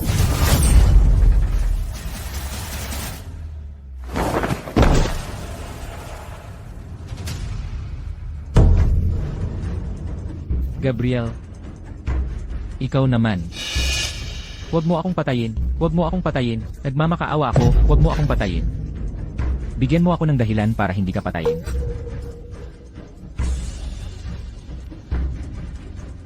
Sa card na ito, narito ang lahat ng naipon ko sa buhay ko. 30 bilyong piso. 30 bilyong piso.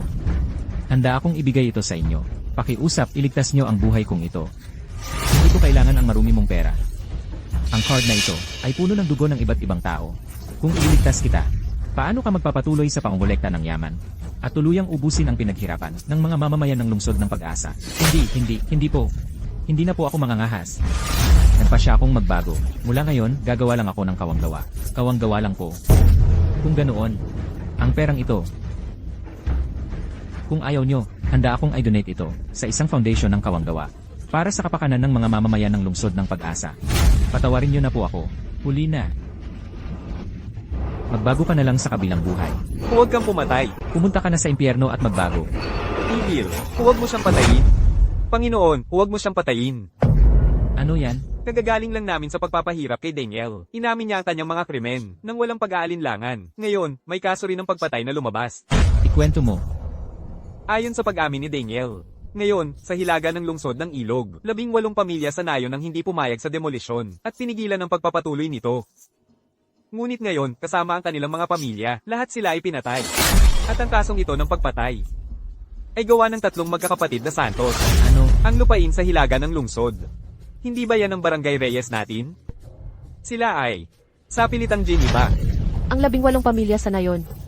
Lahat sila ay ating mga kababayan, ating mga tao. Daan-daang buhay. Paano na lang sila nawala? Mga walang hiya kayo. Paano sila namatay? Huwag kang manakit. Huwag kang manakit. Magsalita ka na. Kung hindi ka magsasalita, papatayin kita. Magsasalita ako. Ipagtatapat ko ang lahat. Ang 18 pamilya sa nayon ay, dahil hindi sila sumunod sa demolisyon, pinatulog sila ng pangatlong kapatid ni Daniel at ng kanyang mga tauhan at itinapon sa lawa. Napakaraming buhay. Dahil lang hindi sila sumunod sa demolisyon, itinapon nyo na sila sa lawa. Ang lupit nyo. Gusto lang nilang panatilihin ang kanilang lupain ng ninuno. Ano ang kanilang kasalanan? Nasaan ang mga tao? May nakaligtas pa ba matapos itapon sa lawa? Wala sa lawa ang mga bangkay. Kung gayon, nasaan sila? Naging vegetative state sila dahil sa matagal na pagpigil ng hininga. Ang pangatlong kapatid ni Daniel at ang kanyang mga tauhan ay dinala sila sa liblib na lugar sa tabi ng ospital sa hilaga ng lungsod. At plano ngayong gabi, sunugin sila. Ang lakas ng loob ng pamilya Santos nyo. Hindi pa patay ang mga tao. Gusto nyo nang burahin ang lahat ng bakas para itago ang lahat. Rafael, ano ang sinabi mo sa akin? Sinabi mo tungkol sa demolisyon sa hilaga ng lungsod, na binigyan mo ang lahat ng residente ng kaukulang kompensasyon. Ang iyong tinatawag na kompensasyon ay ang kunin ang 12-12 ng mga taong ayaw sumunod at itapon silang lahat sa lawa at burahin ang lahat ng bakas ng kanilang mga bangkay. Ikaw na walang konsensya. Hindi ka karapat-dapat maging punong lungsod ng Ilog. Dalhin ang magkapatid na Cheng at si Direktor Lee ng ospital ng Jiangcheng at dalhin sila para imbestigahan sa istasyon. Ako ay taga-probinsya. Hindi niyo ako pwedeng arestuhin. Wala kayong karapatang arestuhin ako. Walang sino man ang may karapatan. Kung wala na ang salot na tulad mo, magiging mapalad ang mga tao. Bakit niyo ako inaaresto? Wala naman akong kasalanan. Inosente ako. Hindi rin ako kasali sa pagpatay. May kasalanan ka man o wala, malalaman natin yan pagdating sa istasyon. Pinuno. Tanggapin niyo po ang paggalang ko, si Mayunlog. Ngayon, para sa lungsod ng Jiangcheng, inalis niyo ang salot na pamilya Cheng. Ibinalik ang kapayapaan sa Jiangcheng, at binigyan ng katarungan ng mga mamamayan ng Jiangcheng. Ako po, sa ngalan ng mga mamamayan ng Jiangcheng, ay nagpapasalamat sa inyong dakilang kabutihan, Pinuno. Tumayo ka na. Itago mo ng maayos ang card na ito. Ito ang lahat ng ipon ni Gabriel Fernandez. Puntahan mo at aliwin ng maayos ang ilang dosenang pamilya sa Angia Village. Ang natitira ay gamitin para magtatag ng foundation, para tulungan ang lahat ng mahihirap na mamamayan ng Jiangcheng. Opo, susundin ko po agad. Pinuno, ang paggawa nyo ng kabutihan sa mga tao. Ang gawaing ito ay dakila. Si Andrea Reyes ay nagpapasalamat. Pinuno, ang pagpaparusa nyo sa masama at pag-alis ng kasamaan. Ang gawaing ito ay matuwid. Si Miguel Ramirez ay nagpapasalamat. Marco, lahat ng ito ay kasalanan ko. Nabulag ako, kaya ipinagkanulo kita para kay Isabel de la Cruz. Pakiusap, dahil sa pinagsamahan natin, sa loob ng maraming taon. Bigyan mo pa ako ng isa pang pagkakataon. Umalis ka. Ikaw na walang kwenta. Marco, ang mag-asawa, kahit isang araw lang, ay may malalim na pagmamahalan. Lalo na't, matagal na tayong magkasama. Pakiusap, patawarin mo ako sa pagtataksil kong ito. Nangangako ako, na magiging tapat na ako, at hindi na magtataksil kailanman. Binabalaan kita. Isang beses na pagtataksil, habang buhay na hindi na gagamitin. Ang ginawa niyo ng lalaking yon, na pagsuot sa akin ng sungay, ay hindi ko mapapatawad. Dahil patuloy kang nangungulit, magkalkulahan na lang tayo. Anong kalkulasyon? Ang dahilan ng lahat ng ito ngayon, ay dahil sa pagtataksil mo. Hindi ka makakataka sa pananagutan. Anong ginawa mo sa akin? Sinira ko ang matris mo, para hindi ka na makapagkaanak kailanman, at magkakaroon ka ng permanenteng pagdurugo sa ibabang bahagi ng katawan. Tingnan natin kung sinong lalaki pa ang gustong magpakasal sa'yo. Andrea, palayasin mo siya. Opo, susundin ko po agad. Ikaw na walang kwenta. Lumayo ka hanggat maaari. Kung maglakas loob ka pang magpakita, sa paningin ng pinuno, ako, si Andrea Reyes, ay hinding-hindi ka patatawarin. Umalis ka. Marco, sabi nila ikaw daw ang pinuno ng Star Splitting Hall. Ano ba talaga ang nangyayari? Marco, matanda na ako. Halos buong buhay ko ay nasa militar. Pero kailanman ay hindi ko narinig ang organisasyong Star Splitting Hall. Paano ka ba talaga nakapasok sa organisasyong ito at naging bagong pinuno? Ito ay dahil sa Star Splitting Blade na ito. 3 taon na ang nakalipas, nagtatrabaho ako sa ospital. At pinalitan ako ni Isabel. Nang ako'y nawalan ng pag-asa, nilapitan ako ng isang matandang lalaki, at ibinigay sa akin ang kutsilyong ito. Sabi niya, ang kutsilyong ito, kapag naiwagayway ng 900 at 99,000 beses, ay ang sandali ng pagiging Diyos. Ibig sabihin, ako ang magiging susunod na master ng Star Splitting Hall. Bawat lumang master, bago pumanaw, ay pipili ng susunod na tagapagmana. At ang mga kondisyon sa pagpili ng tagapagmana ay napakahigpit din. Bukod sa pagiging likas na henyo sa martial arts, kailangan ding dumaan sa iba't ibang mahirap na pagsubok ng pagkatao. Kaya pala, 3 taon na ang nakalipas, ikaw ay nakapasa na sa mahigpit na pagsubok para maging bagong master ng Star Splitting Hall. Kaya, hindi aksidente na si Ginoong Reyes ay naging master ng Star Splitting Hall. Sa araw-araw, tiyak na hindi nawawala ang masigasig na pagtuturo ng 2 matatanda sa tabi niya. Kaya nabuo ang napakalaking pagkakataong ito. Kaya pala, ang sabi ng matanda na ang mabuting gawa ay may gantimpala, ay tama nga. Anak, dahil ikaw na ang master, dapat kang mag-ipon ng kabutihan at gumawa ng mabuti para sa mga tao. Kung ikaw ay mang-aapi sa mga tao at magpakita ng kapangyarihan, ako, ang iyong matandang ama, ang unang hindi magpapatawad sa iyo. Tatay, ano po ba ang sinasabi niyo? Kahit wala po ako sa posisyong ito, hindi ko pa rin po ginawa ang ganoong masamang bagay. Ha. Tama nga. Nga pala, namatay ako matapos akong bugbugin kanina. Ikaw ang nagligtas sa akin gamit ang kutsilyong ito. Opo. Dahil nailigtas ako ng kutsilyong ito, ang 18 pamilya sa Barangay Reyes ay may iligtas din.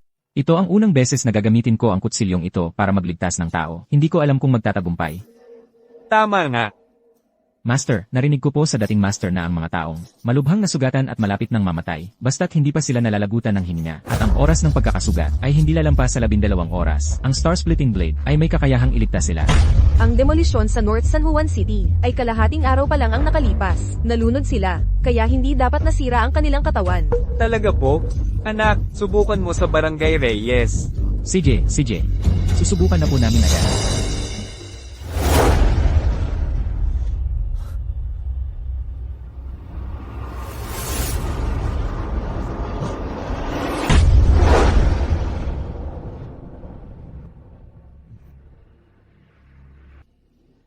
Marco, pamilyar ang mga mukha na ito, kasama rin ang iyong mga tiyuhin at tiyahin.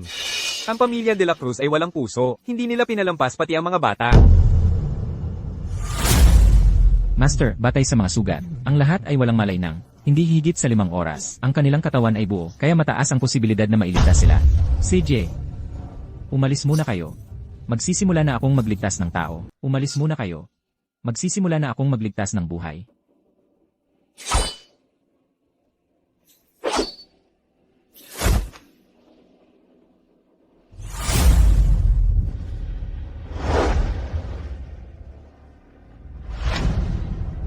Kami ang kumukuha ng kaluluwa. Pinapayuhan kitang huwag nang makialam pa. Hindi mabilang ang mga namamatay sa mundo. Maililigtas niyo ba silang lahat? Hindi ko sila maililigtas lahat. Pero mula ngayon, sinumang mamatay ng hindi nararapat. Si Marco ang magliligtas sa kanila, isa-isa. Naghahanap ka ng kamatayan.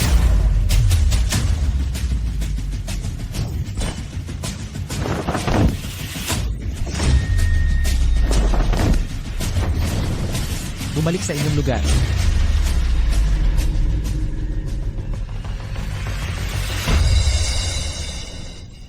Buhay na. Buhay na. Lahat sila buhay na. Marco, ang utang na loob na ito ay hindi namin malilimutan. Kami, ang iyong mga kababayan, ay nagpapasalamat sa iyo ng lubos. Huwag kayong mag-alala. Magkakalahi tayo at magkakababayan. Bakit pa kayo magiging formal? Mang Reyes, napakabait ng anak mo. Ang galing-galing niya. Ang husay ng kanyang kakayahan sa panggagamot. Para siyang isang buhay na Diyos. Hindi ko rin alam kung kailan natuto ng ganitong kakayahan ng batang ito, ang pamilya Cheng na yan. Walang awa, kung hindi dahil sa Marco namin. Ang aming nayon ay mawawala na. Sige na, mga kababayan, ang pamilya Cheng ay naparusahan na. Andrea, ayusin mo ang magandang tirahan para sa ating mga kababayan. Mga kababayan, pasensya na sa nangyari. Dadalhin ko muna kayo sa isang wellness center para makapagpahinga.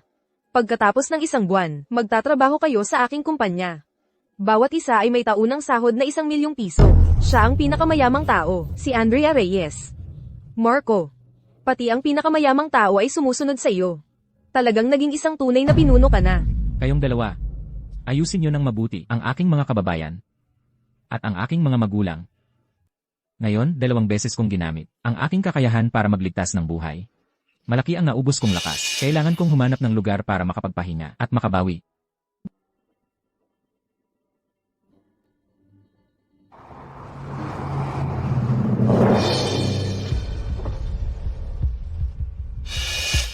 Oh, hindi ba't si Marco ang dating kaklase?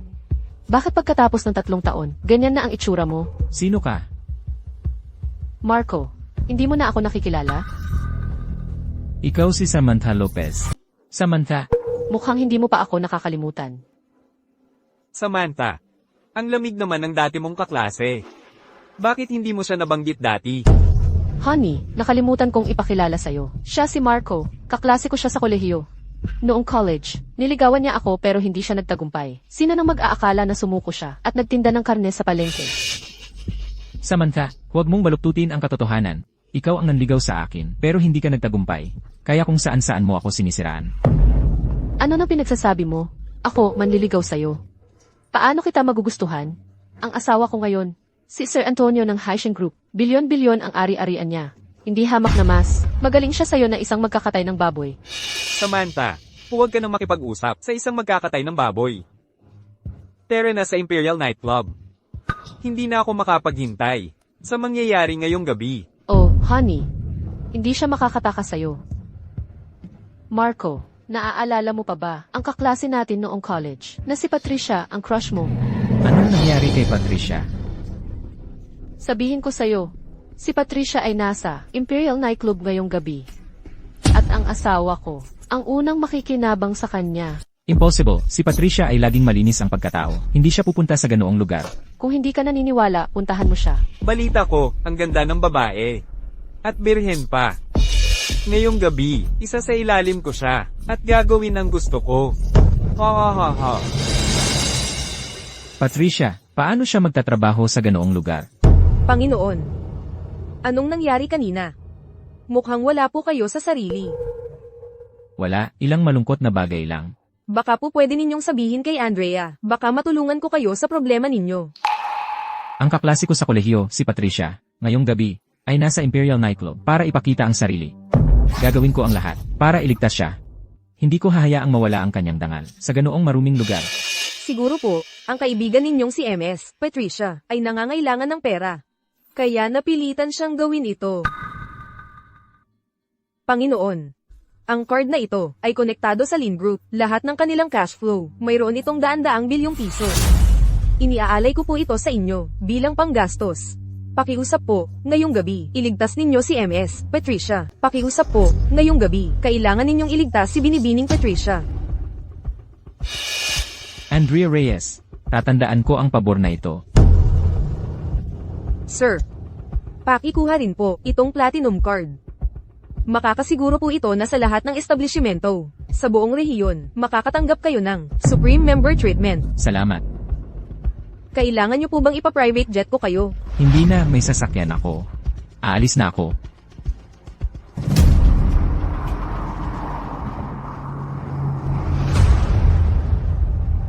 Oh. Kaya pala may naamoy akong amoy baboy mula sa malayo. Ikaw pala talaga ang dumating. Ikaw na isang hamak na magsasaka. Karapat-dapat ka bang gumastos sa Dihaw? Ikaw na isang hamak na magsasaka. Gusto mo ring gumastos sa Dihaw nightclub? Walang magandang lumalabas sa bibig ng aso. Hindi ko sasayangin ang oras ko sa inyo dito. Tigil.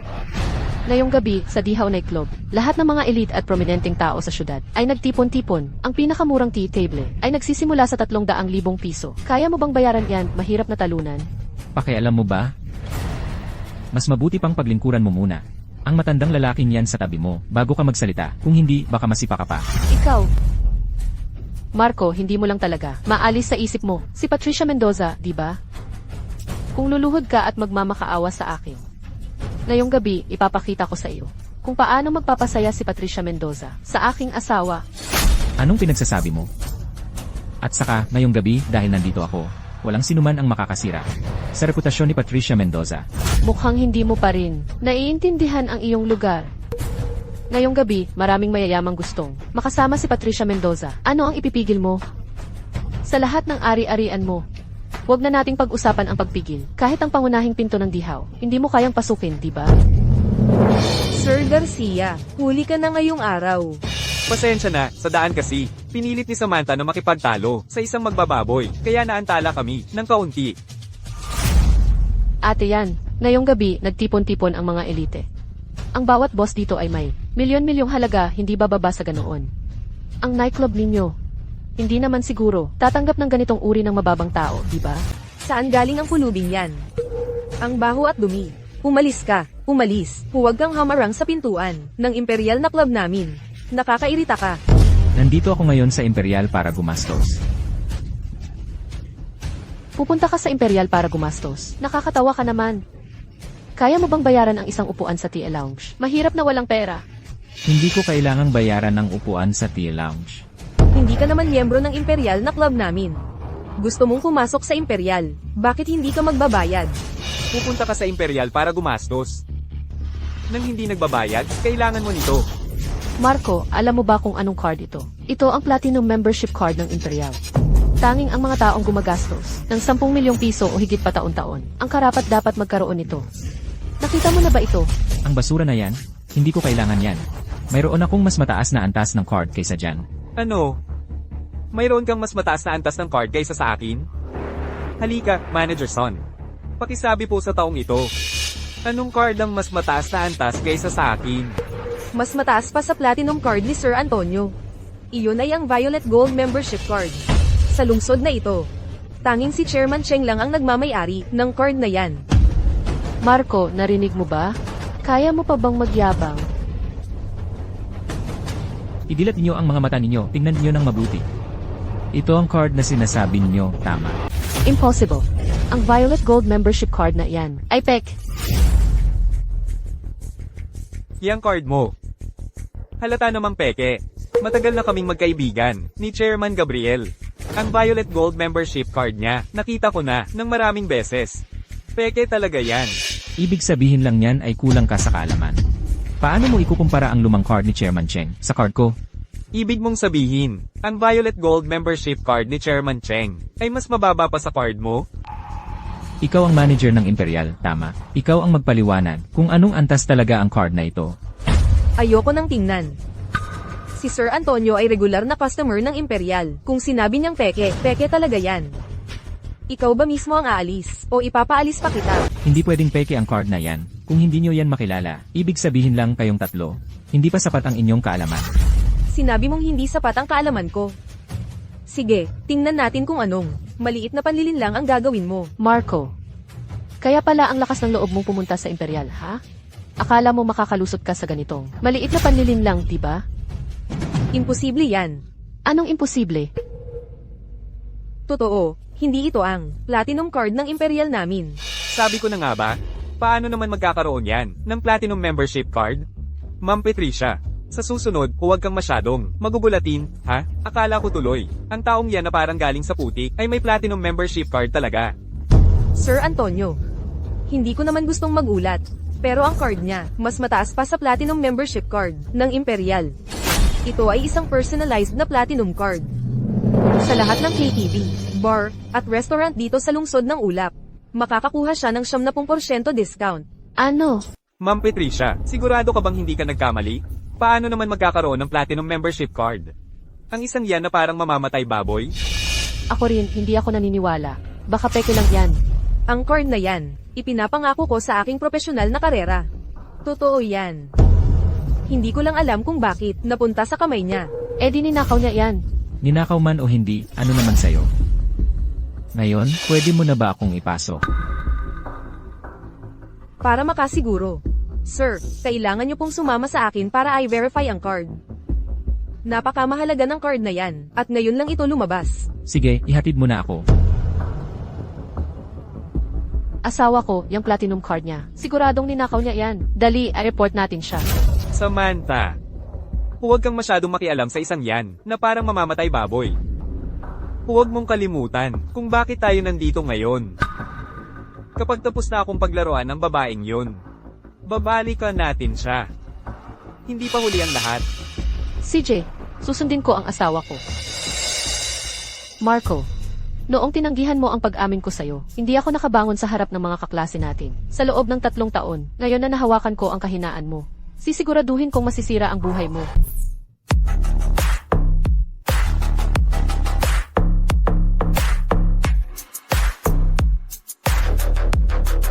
Mga boss, sigurado akong pagod na kayo sa paglalaro ngayon. Alam ko kung bakit kayo narito ngayon. Hindi na ako magpapaligoy-ligoy pa. Mangyaring tumingin kayo sa gitna ng entablado, sa pwesto ni Binibining Channer.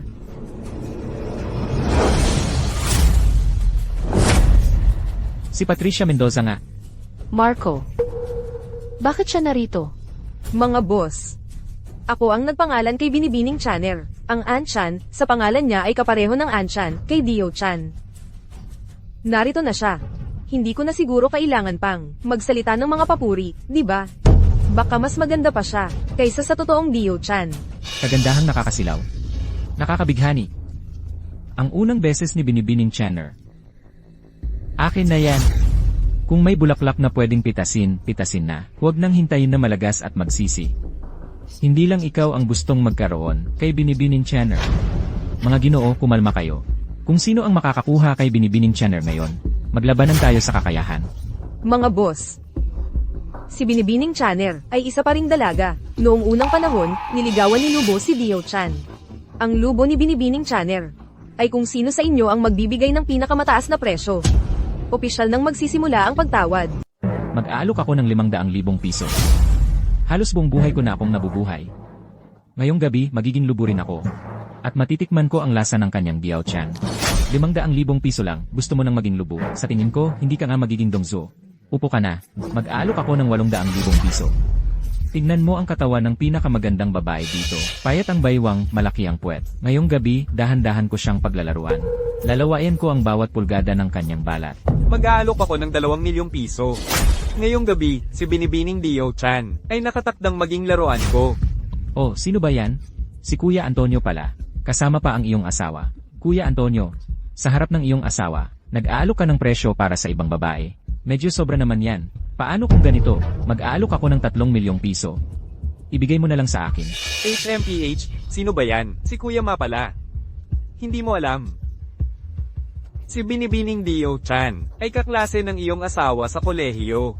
Sa totoo lang, ayoko sanang pumunta. Pero, pinilit ako ng iyong asawa na sabihin na ngayong gabi, kailangan daw ay 2 babae para sa isang lalaki. Kaya, wala akong nagawa kundi pumayag. Di ba, Samantha? Sige, 5 milyong piso. Ang lubo ni Binibining Dio Chan. Ako na ang magiging ngayong gabi. Sabi ko, Kuya Antonio, sa edad mo na yan, maglalaro ka pa rin ng 2 babae para sa isang lalaki. Kaya pa ba ng bato mo yan? Paano kung ibigay mo na lang sa akin? Mag-aalok ako ng 8 milyong piso. Nung pumasok kami sa nightclub, ipinagyayabang ni Ginoong Ma sa amin na uminom daw siya ng alak na pampalakas. Mukhang ngayong gabi, si Binibining Dio Chan ay talagang mapapasa kanya. 10 milyong piso. Walang makikipagagawan sa akin. Binibining Dio Chan, ang lubo ngayong gabi. Ako, si Antonio Garcia, ang magiging 10 milyong piso. Walang makakaagaw sa akin. Binibining Chana, ako, si Antonio Garcia, ang magiging lubo ngayong gabi. Sigurado na yan. Kuya Antonio, ang usapan ngayong gabi ay patas na kompetisyon. Naglabas ka ng 10 milyong piso, tapos ayaw mo kaming makipaglaban. Hindi ba't masyado kang mapangapi? Ang pangtathayseng namin, ha?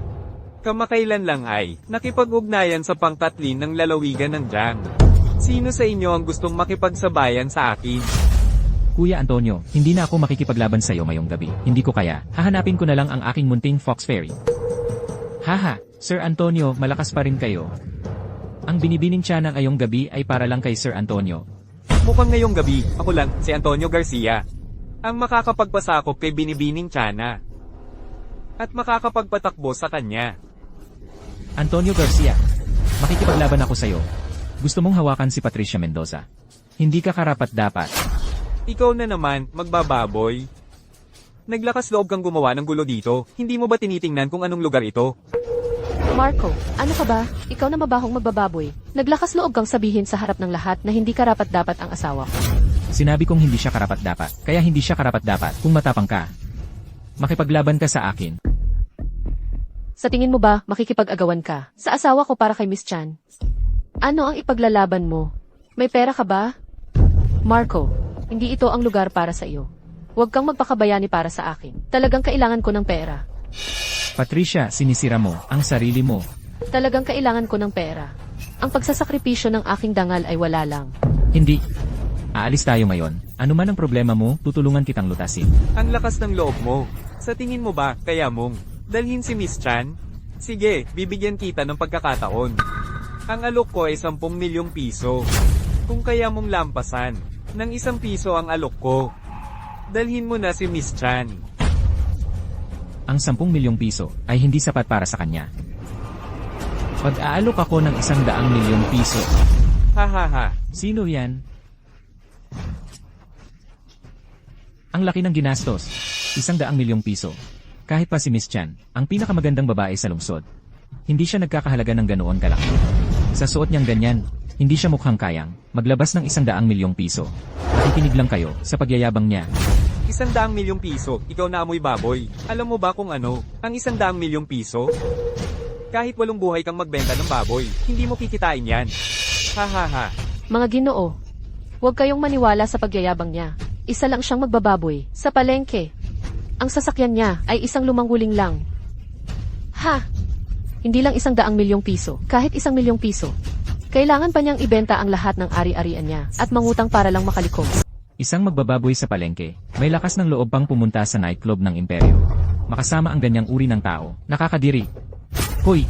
Ate yan, ang lahat ng narito ngayon ay mga kilalang tao sa lungsod, mga pinuno. Sa kani-kanilang industriya, ang pagpapapasok mo ng isang magbababoy ay isang malinaw na paghamak sa amin. Ngayon, kailangan mong magpaliwanag sa amin. Tama! Kailangan mong magpaliwanag sa amin. Pero may hawak. Siyang personalized na purple gold card. Na-verify na rin kanina. Totoo ang card. Kaninang umaga, nagbebenta pa siya ng baboy sa palengke. May video bilang patunay. Totoo yan. Marco, hindi ka lang marumi, kundi bastos pa. Ngayon, naging magnanakaw ka na rin. Magnanakaw pala siya. May tao ba dyan? Putulin ang mga kamay at paa. Nang gumugulo na yan at itapon sa labas. Ang may-ari ng card ay tiyak na napakarespetado. Kung matutulungan ko siyang mahuli ang magnanakaw, angat din ako.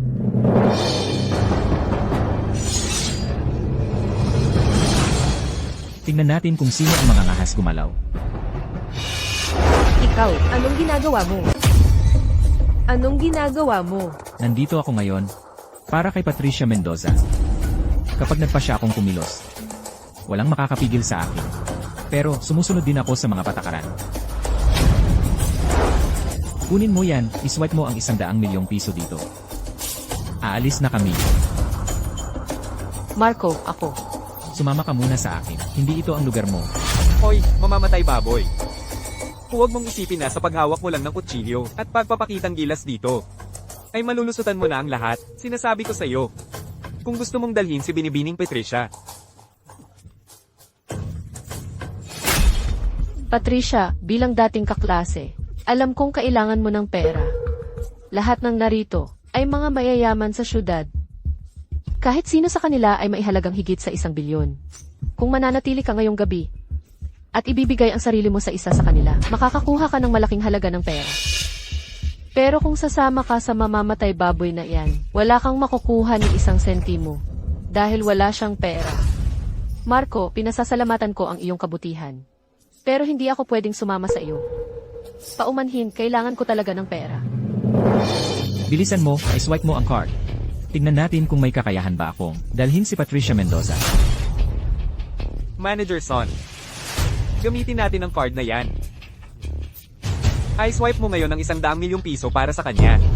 Kung hindi niya ma-swipe ang 100 milyon, sabihin mo kay Boss Leopard na may nanggugulo sa lugar niya. Hindi na kailangan iswipe ang card. Wala naman siyang pera.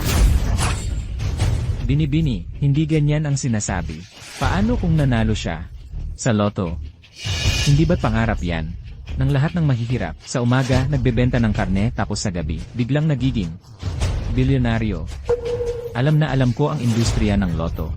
Ang mga nananalo ng bilyong premyo na nakasuot ng maskara at kumukuha ng pera. Ako yon, ang direktor ay tiyuhin ko. Haha, isang hamak na tao na gustong yumaman. Nababaliw na. Isang mamamatay baboy. Isang pokpok, hahaha. Noong nag-aaral pa lang, naglalambingan na sila. Hindi malinaw ang relasyon. Ngayon, perpektong Perez talaga, hahaha. Naglakas loob kang saktan ako. Anong problema kung saktan kita? Kung bastos ang bibig mo, manahimik ka. Kung maglakas loob ka pang sabihin na pokpok si Patricia, gagawin kitang pokpok habang buhay dito. Mahal, ipaghiganti mo ako. Ang usapang ito sa mamamatay baboy. Ano? Ang usapang ito, babalikan natin yan mamaya. Ngayon, dalhin mo rito ang POS machine. Gusto kong makita kung may 100 milyong piso ba talaga sa card mo. Matagumpay ang pag-swipe ng card. 100 milyong piso ang nagastos. 100 milyon sa card niya. Talagang naswipe niya ang 100 milyon. Baka nanalo siya sa loto. Ng 100 milyon? Hindi ko alam kung saan galing ang 100 milyong iyon. Pero gumastos ng 100 milyon para sa unang gabi ng isang hostess. Mayaman talaga siya.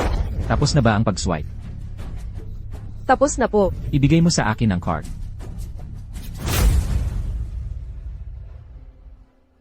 Patricia, tara na. Sasama ako sa iyo. Tigil. Ano na naman po? Si Chan-er ay sa Emperor's Club. Hostess lang siya, hindi lumalabas. Hindi mo siya pwedeng dalhin. Hindi siya hostess. Wala siyang kinalaman sa Emperor's Club niyo. Ano man ang kontrata niya, sa inyo. Sapat na ang 100 milyong ito para bayaran ang lahat. Ang 100 milyong ito ay para lang sa unang gabi ni Miss Chan-er. Maaari kaming magbigay sa iyo ng isang suite. O kaya, maghintay ka pa ng 1 buwan. Kapag naka 100 customer na siya, saka ko kayo papayagan umalis. Naka-negatibo 100 customer. Naglakas loob ang Emperor's Club na gawin ito. Ngayon, sisiguraduhin kong babagsak ang Emperor's Club ninyo. Marco, huwag kang magulo. Ayokong makulong ka dahil sa akin. Sabi mo susunod ka sa patakaran, di ba? Ang sinabi ko kanina ay ang patakaran ng Emperor's Club. Malinaw na nakasulat sa kontrata ni Miss Chan-er. Totoo ang sinabi niya. Bakit ka ganyan kahina? Pera lang naman meron ako. Ngayon, sisirain ko ang bulok na patakaran ng Emperor's Club ninyo. Gusto mong baguhin ang patakaran ng Emperor's Club. Paano mo babaguhin? Mag-swipe pa ng 1 bilyon. Bibilhin ko ang Emperor's Night Club na ito. Huwag mo nang sabihin kung may 1 bilyon ka sa card mo. Kahit meron, 1 bilyon lang, gusto mo nang. Kung gayon, 10 bilyon. Ang kabuang halaga ng Emperor's Nightclub ay mahigit 1 bilyon lang. Bibilihin niya ng 10 bilyon? Hindi siya nagbibiro. Ano ang ibig sabihin ng 10 bilyon? Ang 4 na kumpanya namin pinagsama. Hindi aabot sa 10 bilyon. Saan siya kukuha ng ganoong kalaking pera? Isang nagbebenta lang ng karne. Sa buong Jiangcheng. Ilan lang ang bilyonaryo. Hindi ko pa narinig na may nagbebenta ng karne na bilyonaryo. Ha ha ha. Ngayon sa Jiangcheng, hindi hihigit sa 5 ang makakapaglabas ng 10 bilyon. Si MS, Andrea Reyes, ay isa sa kanila. Ang pamilya Zhang, Li, Yang, at Wang, ang 4 na pinuno ng malalaking pamilya. Pero sa 5 ito, wala ni isa ang nagbebenta ng karne. Ang Haicheng Group ng asawa ko. Nasa ika-8 pwesto sa halaga ng merkado sa lungsod ng bayan. Ang liquid assets niya ay mahigit 1 bilyong piso lang. Marco, ikaw na isang magbababoy. Nagsasabi kang makakapaglabas ka ng 10 bilyong piso. Hahaha, sino ang niloloko mo? Agad na suriin ang card na ito at sabihin sa kanila ang laman nito. Ikaw. Anong ikaw? Nablock ba ang utak mo? Nalaman mo na ba kung may laman o wala? Magkano? Nalaman na po. Magkano? May 10 bilyong piso ba? Hahaha, sabi ko na nga ba, imposible yan. Hindi po. Ang laman ay higit pa sa 10 bilyong piso. Lene, Higit pa sa 10 bilyong piso? Imposible. Magkano ba talaga ang laman ng card niya? Linawin mo sa amin. 10 bilyon, 100 bilyon. Mayroon itong mahigit 100 bilyong piso. 100 bilyong piso? Hindi ako naniniwala. Saan kukuha ng ganoong car aming pera? Ang isang magbababoy? Hindi ako naniniwala. Hindi rin ako naniniwala. 1, 10, 100,000. 10,000, 100,000. Talagang mahigit 100 bilyong piso. 100 bilyong piso. Naku po, ngayon, ang mga magbababoy at nagtitinda ng karne, mayaman na rin pala. Impossible. Kahit pa ang pinakamayamang tao sa lungsod ng bayan, si Gabriel Fernandez, ang assets niya ay aabot lang sa 3 o 40 bilyong piso. Siya na isang magbababoy at nagtitinda ng karne, saan kukuha ng ganoong karaming pera? Sa buong lungsod ng Ulap, ang makakapagmay-ari ng 100 bilyong pisong assets ay si Andrea Reyes lang. Haha, magbababoy. Sa wakas, alam ko na kung bakit ka ganoon kay Aman. Bakit? Tingnan ninyo. Ang card na ito ay ang personal na black card ni Andrea Reyes. Ano ngayon? Ano ngayon? Ninakaw mo ang card ni Andrea Reyes. Ikaw nga, talaga, isa kang daga na tumatakbo sa kalsada. Marco, sinasabi ko sa'yo, nung pumasok ka sa Imperial Nightclub, saan mo nakuha ang personalized purple gold card na yan? Haha, ninakaw mo rin pala, kay Andrea. Ang lakas ng loob mo. Nagnakaw ka pa talaga, kay Andrea. Aba, kaya pala. Ang yaman niya. Ninakaw niya pala ang black card ni Andrea. Nagnakaw siya ng 100 bilyong piso. Bukas, ipapa-headline natin siya. Kaya pala, ang galante niya. Ninakaw lang pala ang pera, kaya ang lakas niyang gumastos. Marco, itong black card na to, ninakaw mo ba talaga kay Andrea? Huwag kang makinig sa kanila. Itong card na to, si Andrea mismo, ang nagbigay sa akin. Si Andrea mismo ang nagbigay sa'yo? Hampas lupa, kung mag-imbento ka ng dahilan, gumawa ka naman ng kapanipaniwala. Hindi ako nagnakaw o nangagaw. Itong card na to, si Andrea mismo, ang nagbigay sa akin. Anong klaseng relasyon mo kay Andrea? At siya pa mismo ang nagbigay sa'yo ng 100 bilyong piso na panggastos? Siya ang aking empleyado. Walang galang. Si Andrea dito ay isang kilalang bilyonaryo. Siya ang iyong empleyado. Ang posisyon niya ay pangalawa lang kay Sir Antonio. Talaga namang, hindi ka natatakot sa kahit ano. Malinaw na ninakaw mo ang card na yan. Isang dahon lang ang nakikita, hindi ang buong bundok. Isang grupo ng mga payaso. Nakakatawa at hindi nila alam. Nasa loob na kayo ng bitag. Tapos ang lakas pa ng loob ninyong magyabang. Alam nyo ba kung sino ang nagbabantay sa lugar na to? Si Kuya Leopard. Alam nyo ba kung sino si Kuya Leopard? Isa siya sa 4 na general ni Sir Miguel. Marco, hindi mo siguro kilala kung sino si Sir Miguel, di ba? Haha, hayaan mong sabihin ko sa'yo. Si Sir Miguel ang pinakamakapangyarihan sa rehiyon. Kapag kumilos lang siya, lahat ng tao sa buong rehiyon ay manginig sa takot. Pinakamakapangyarihan sa rehiyon, di ba? Sige, ipatawag mo ngayon, si Miguel Ramirez. Sa harap ko, tignan natin kung maglakas loob pa siyang tawagin ang sarili niya na pinakamakapangyarihan sa rehiyon. Ang lakas lakas ng loob mo. Naglakas loob kang hindi igalang si Sir Miguel. Agad kong i-report ang sitwasyon dito kay Kuya Leopard. Naglakas loob kang nakawin ng black card ni Miss Andrea. Hindi ka na makakatakas sa parusa. Tatawagan ko ngayon si Miss Andrea para ipaalam sa kanya. Hahaha. Sige, upo lang ako dito. Ipatawag nyo ang gusto nyo. Tignan natin kung sino ang maglakas loob na galawin ako. Marco, wala kang takot sa batas. Hindi mo alam kung paano ka mamamatay sa huli. Malapit nang dumating si Kuya Leopard. Marco, lumalaki na ang gulo. Alam kong para iligtas mo ako to. At sobrang naantig ako. Pero hindi mo ako maililigtas sa ganitong paraan. Ikaw pa ang madadamay. Magpakumbaba ka na sa kanila. Umalis ka na agad. Wala tayong kapalaran sa buhay na ito. Sa susunod na buhay na lang kita babayaran. Mahal ko, manatili ka lang sa likod ko. Nandito ako. Tingnan natin kung sino ang maglakas loob na galawin ka. Naglakas loob din kayong pagbantaan ako. Hindi sinasagot ni Miss Andrea ang tawag. Ay padadala ko na ang sekretarya para personal na sunduin si Miss Andrea. Hindi na kailangang ipaalam. Nandito na ako. Hindi na kailangang ipaalam. Nandito na ako. Si Binibining Andrea dumating mag-isa. Sa tingin ko, si Binibining Andrea sa pagkakataong ito. Siguradong nandito siya para parusahan ang baboy na ito. Kuya Antonio, nawala ang black card ni Binibining Andrea. Ngayon, nahanap mo ang magnanakaw. Malaking tagumpay yan. Sa harap ni Binibining Andrea, pwede mo kaming ipakiusap para sa aming mga kapatid. Madali lang yan, madali lang yan. Binibining Andrea, ang taong ito, nagnakaw ng black card mo, tapos pumunta rito at gumastos ng walang pakundangan, at sinabi pa na ikaw ang kanyang tauhan. Marco, nandito na si Binibining Andrea. Dali, tumakas ka na. Sa dulo ng ikalawang palapag, may bintana doon. Tumalon ka mula doon. Kung hindi, huli na ang lahat. Huwag kang mag-alala. Manood ka lang ng palabas. Binibining Andrea, ang gold card mo ay nasa akin niya. Ano, parurusahan mo ba ako? Amoy baboy. Hindi ka parurusahan ni Binibining Andrea. Makikipagbati ba siya sa'yo? Binibining Andrea, napakawalang galang niya sa'yo. Ano man ang mangyari, kailangan mo siyang parusahan ng husto. Mas mabuti kung patayin mo na siya agad. Dapat siyang parusahan. Talagang dapat siyang parusahan ng gusto. Binibining Andrea. Buhay o patay, ikaw ang magdedesisyon. Sige, patayin siya agad. Kung gayon, patayin ang sino mang dumating. Marco, naririnig mo ba? Gusto kang patayin ni Miss Andrea dito mismo. Hoy, mamamatay baboy. Hindi mo ba alam? Maraming taon na ang nakalipas. May negosyo na kami ni Miss Andrea. Ngayon, sinuwerte ka at nakasalubong mo kami. Naghahanap ka ng kamatayan, ano? Ha ha ha.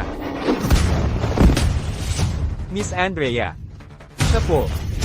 Siya ang nagnakaw ng black card mo. Hindi mo dapat ako sinasaktan. Dapat siya ang saktan mo. Siya ang nagnakaw. Ikaw ang sinasaktan ko.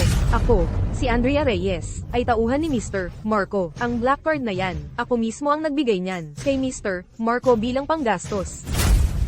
Naiintindihan mo ba? Ano?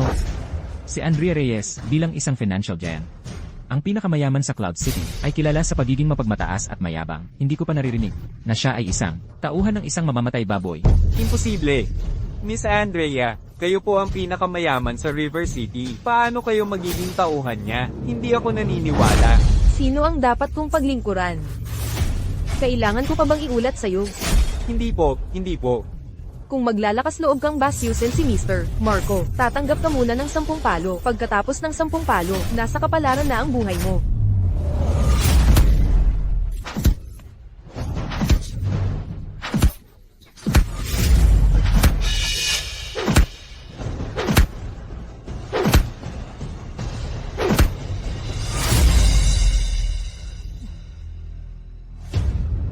Ako, si Andrea Reyes, sa buong buhay ko, ay magiging tapat kay Mr. Marco. Lahat ng aking ari-arian at negosyo, maaaring gamitin ni Mr. Marco, ayon sa kanyang kagustuhan. Kayo. Sino pa ang may pagtutol sa sinabi ni Mr. Marco?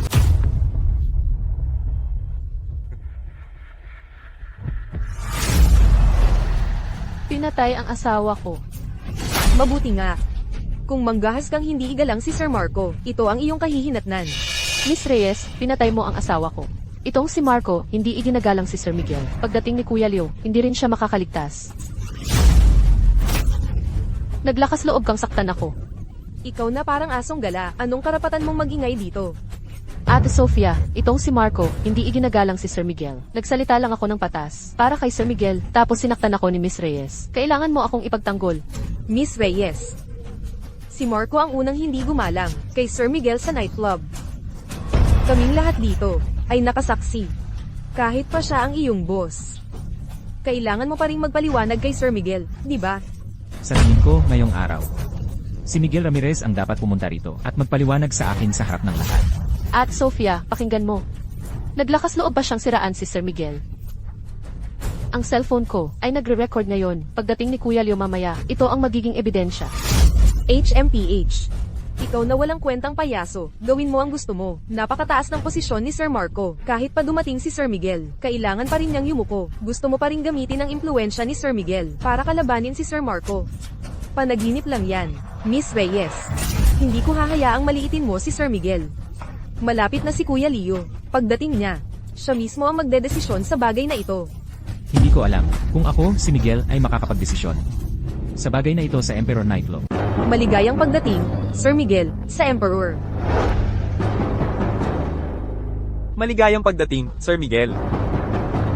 Marco, dumating na si Sir Miguel. Mamamatay ka na. Talaga? Kung gayon, haharapin ko kayo hanggang sa huli. Pero sasabihin ko sa iyo ng maaga, hindi ako kayang galawin ni Miguel Ramirez. Malapit ka nang mamatay, matigas ka pa rin ang ulo. Humanda ka. Marco, hindi ka ba natatakot kahit kay Sir Miguel? Miss Patricia, huwag kang mag-alala. Kahit pa dumating si Sir Miguel, may ipagmamalaki pa rin si Sir Marco. Patricia, huwag kang matakot. Kung may matatakot man, si Miguel Ramirez yon sa akin. Marco, hindi ka man lang natatakot kay Sir Miguel. Ano ba ang pinagkakatiwalaan mo? Ngayon? 3 taon pa lang tayong hindi nagkita, pero parang hindi na tayo nabibilang. Sa iisang mundo. Ano ang nangyari sa Emperor Nightclub? Ang baboy na yan. Dahil si Miss Reyes ang kanyang subordinate. Gumawa ng gulo sa Emperor Club at naglakas loob pang magsalita ng masama sa inyo. Nagsalita ng masama sa akin. Opo, Sir Miguel. Ang baboy na yan. Wala siyang paggalang sa inyo. Ito ay pagpapahiya sa inyo sa harap ng lahat. Kung hindi kayo naniniwala, lahat ng kilalang tao mula sa Jiangxing na narito ay makakapagpatunay para sa akin. Sir Miguel, ang mamamatay baboy na ito ay walang respeto sa inyo. Maaari akong magpatunay. Ang sinabi ni Binibining Samantha ay pawang totoo. Maaari rin akong magpatunay. Ang mamamatay baboy na yan ay gumawa ng gulo sa nightclub. Kaya pa yan palampasin. Pero ang kawalan niya ng respeto sa akin, hindi yan mapapalampas. Sir Miguel, parusahan niyo po ng husto ang mamamatay baboy na ito para matuto siya ng leksyon. Tinuturuan niyo ba ako, si Miguel Ramirez, kung paano magpatakbo ng mga bagay? Hindi po, sir. Hindi po. Pero dahil sa kawalan niya ng respeto kay Sir Miguel, hindi po namin matiis. Kaya po kami naparami ng salita. Sana po ay huwag niyo kaming masamain, Sir Miguel.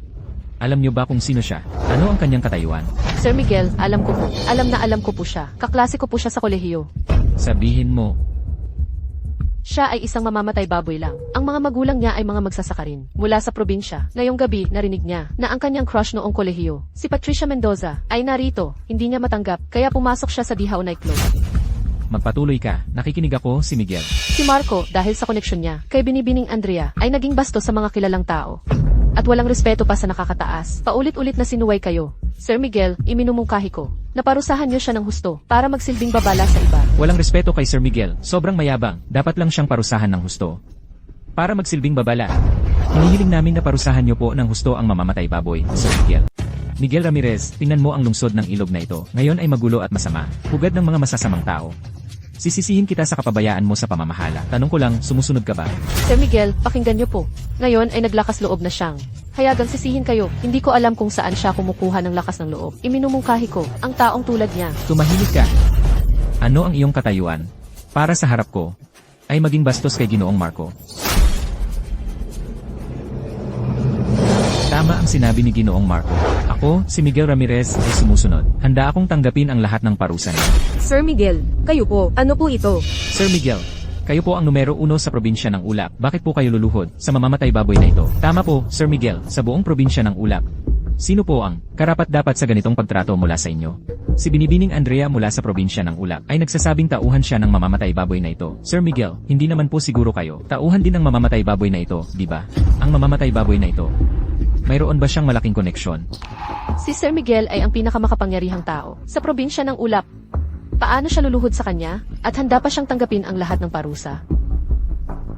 Mayroong kakaiba dito. Miguel Ramirez, ikaw ang magsalita. Sir Marco. Siya ang pinuno ng Star Splitting Hall ng Great Xia. Ang kanyang katayuan ay kapantay ng kasalukuyang pinuno ng bansa. Ako, si Miguel, ay isa lamang sa mga pinuno ng bulwagan ng Star Splitting Hall. Pero kayo, gusto ninyong parusahan ko ang pinuno ng bulwagan. Talagang hindi ninyo alam ang inyong kinakalaban.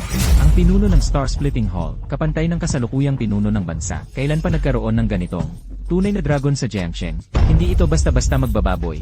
Ito ay parang isang pinuno ng bansa na nagtatago. Ang ganitong uri ng mahalagang bisita na bumisita sa aming Imperial Nightclub ay isang malaking karangalan para sa Imperial. Nagtiwala ako sa maling payo at muntik ko nang hindi siya respetuhin. Impossible. Isang magbababoy sa palengke. Biglang naging pinuno ng Star Splitting Hall na kapantay ng kasalukuyang pinuno ng bansa. Mayroon pa ba ang mas walang katuturang bagay sa mundong ito kaysa rito? Nasaan ang pinuno ng bulwagan? Ako si Daniel Santos ng Star Splitting Hall. Narito upang magbigay galang sa pinuno ng Star Splitting Hall.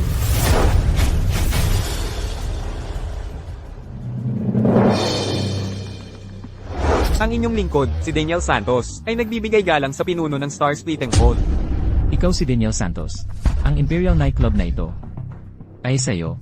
Opo, sa akin po ito. Ikaw, ang manager son ng Imperial Nightclub na ito, hinahamak ang mga tao. Gusto niyang ipabali ang aking mga braso at paa, at itapon ako palabas. Ano sa tingin mo ang dapat gawin? Ikaw, ang manager son ng Imperial Nightclub na ito, hinahamak ang mga tao. Gusto niyang ipabali ang aking mga braso at paa, at itapon ako palabas. Ano sa tingin mo ang dapat gawin? Kuya Daniel. Kuya Daniel. Bulag ka ba? Paano mo nagawang tratuhin ng pinuno ng bulwagan ng ganito? Gusto mo bang mamatay? Kuya Daniel, hindi ko po talaga alam ang pagkatao ni Sir Marco. Kung alam ko lang po, hindi ko po siya kailanman hindi rerespetuhin. Dalhin siya at baliin ang kanyang mga braso at paa. Itapon siya palabas. Huwag ninyong hayaang damumi ang paningin ng pinuno ng bulwagan. Sir Marco, pakiusap po, patawarin ninyo ako. Gagawin ko po ang lahat para sa inyo. Sinabi mo kanina na may patakaran ng Imperial Nightclub. Ngayon, ang sinasabi ko ang patakaran, hindi ka mapapatawad. Dalhin siya. Sir Marco. Patawad po, Sir Marco. Samantha Lopez. Ikaw ang pinakamaingay ngayong gabi. Ano sa tingin mo ang dapat kong gawin sa'yo? Ngayong gabi, ikaw ang pinakamaingay. Sabihin mo, paano kita parurusahan?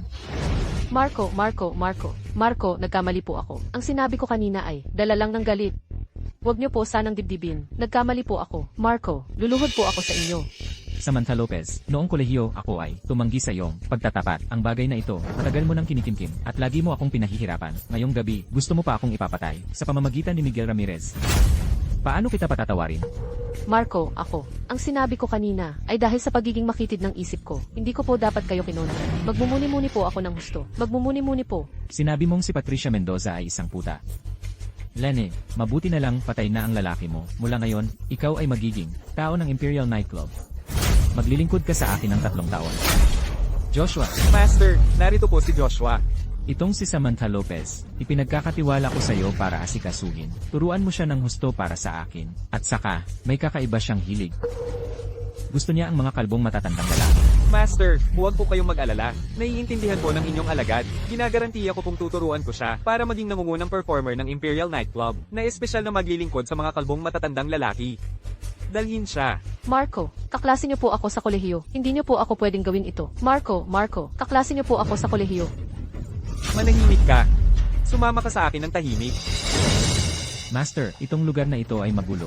Pugad ng mga ahas. Responsibilidad ko po ito. Paano po natin haharapin ang mga elite na narito sa lugar na ito? Pakiusap po, Master, ibigay niyo ang inyong utos. Boss, lahat po ito ay isang pagkakamali ngayong gabi. Pagkakamali. Paano naging pagkakamali? Boss, lahat ng kaguluhan ngayong gabi ay sinimulan ni Antonio Garcia at ng kanyang kabit. Lahat kami rito ay biktima lang. Tama. Ginawa lang kaming utusan ni Antonio Garcia. Dati, pinag-usapan lang namin ang kawalang galang ni Ginoong Marco kay Boss. Ginoong Marco, ako si Ginoong Ma, ay nagkulang ngayong gabi. Taos puso akong humihingi ng paumanhin sa inyo.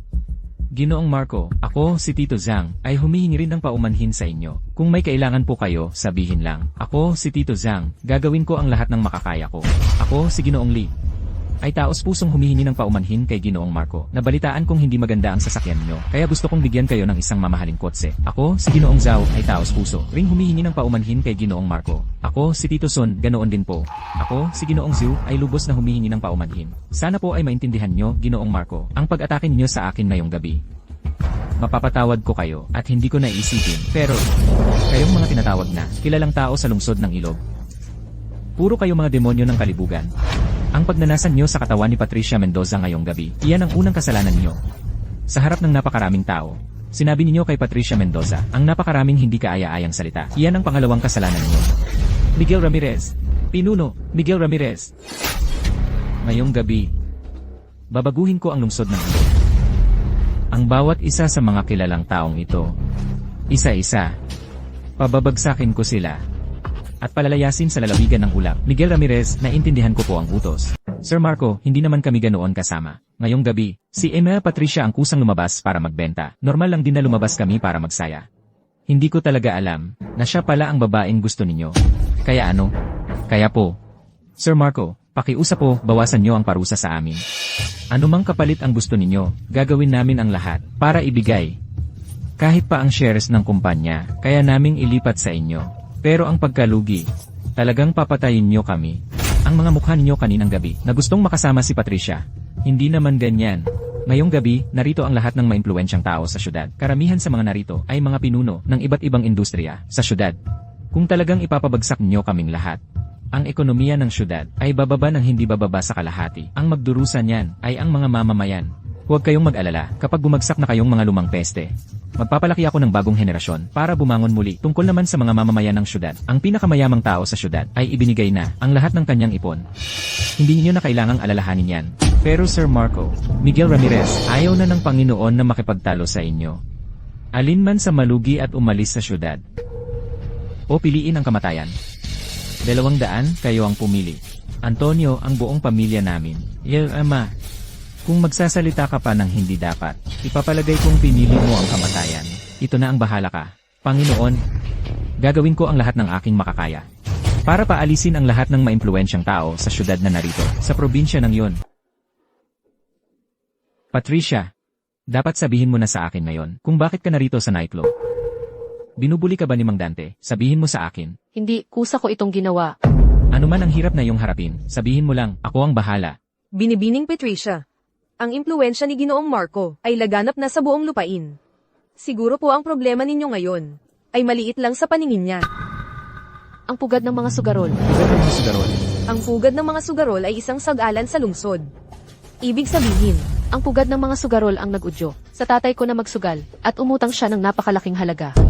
Pinapabayaran nila sa akin ang utang sa pamamagitan ng pagbebenta ng sarili ko. Kung hindi ko raw sila susundin, pipira-pirasuhin nila ang tatay ko at ipapakain sa aso. Magkano ang utang ng tatay mo sa kanila? 30 milyong piso. Sige, alam ko na. Andrea, ang pugad ng mga sugarol ba ay pag-ari ng Lirani din? hindi po.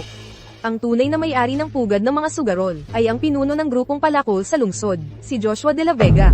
Pinuno, kayo po ba ay bibigyan sila ng leksyon? Tama.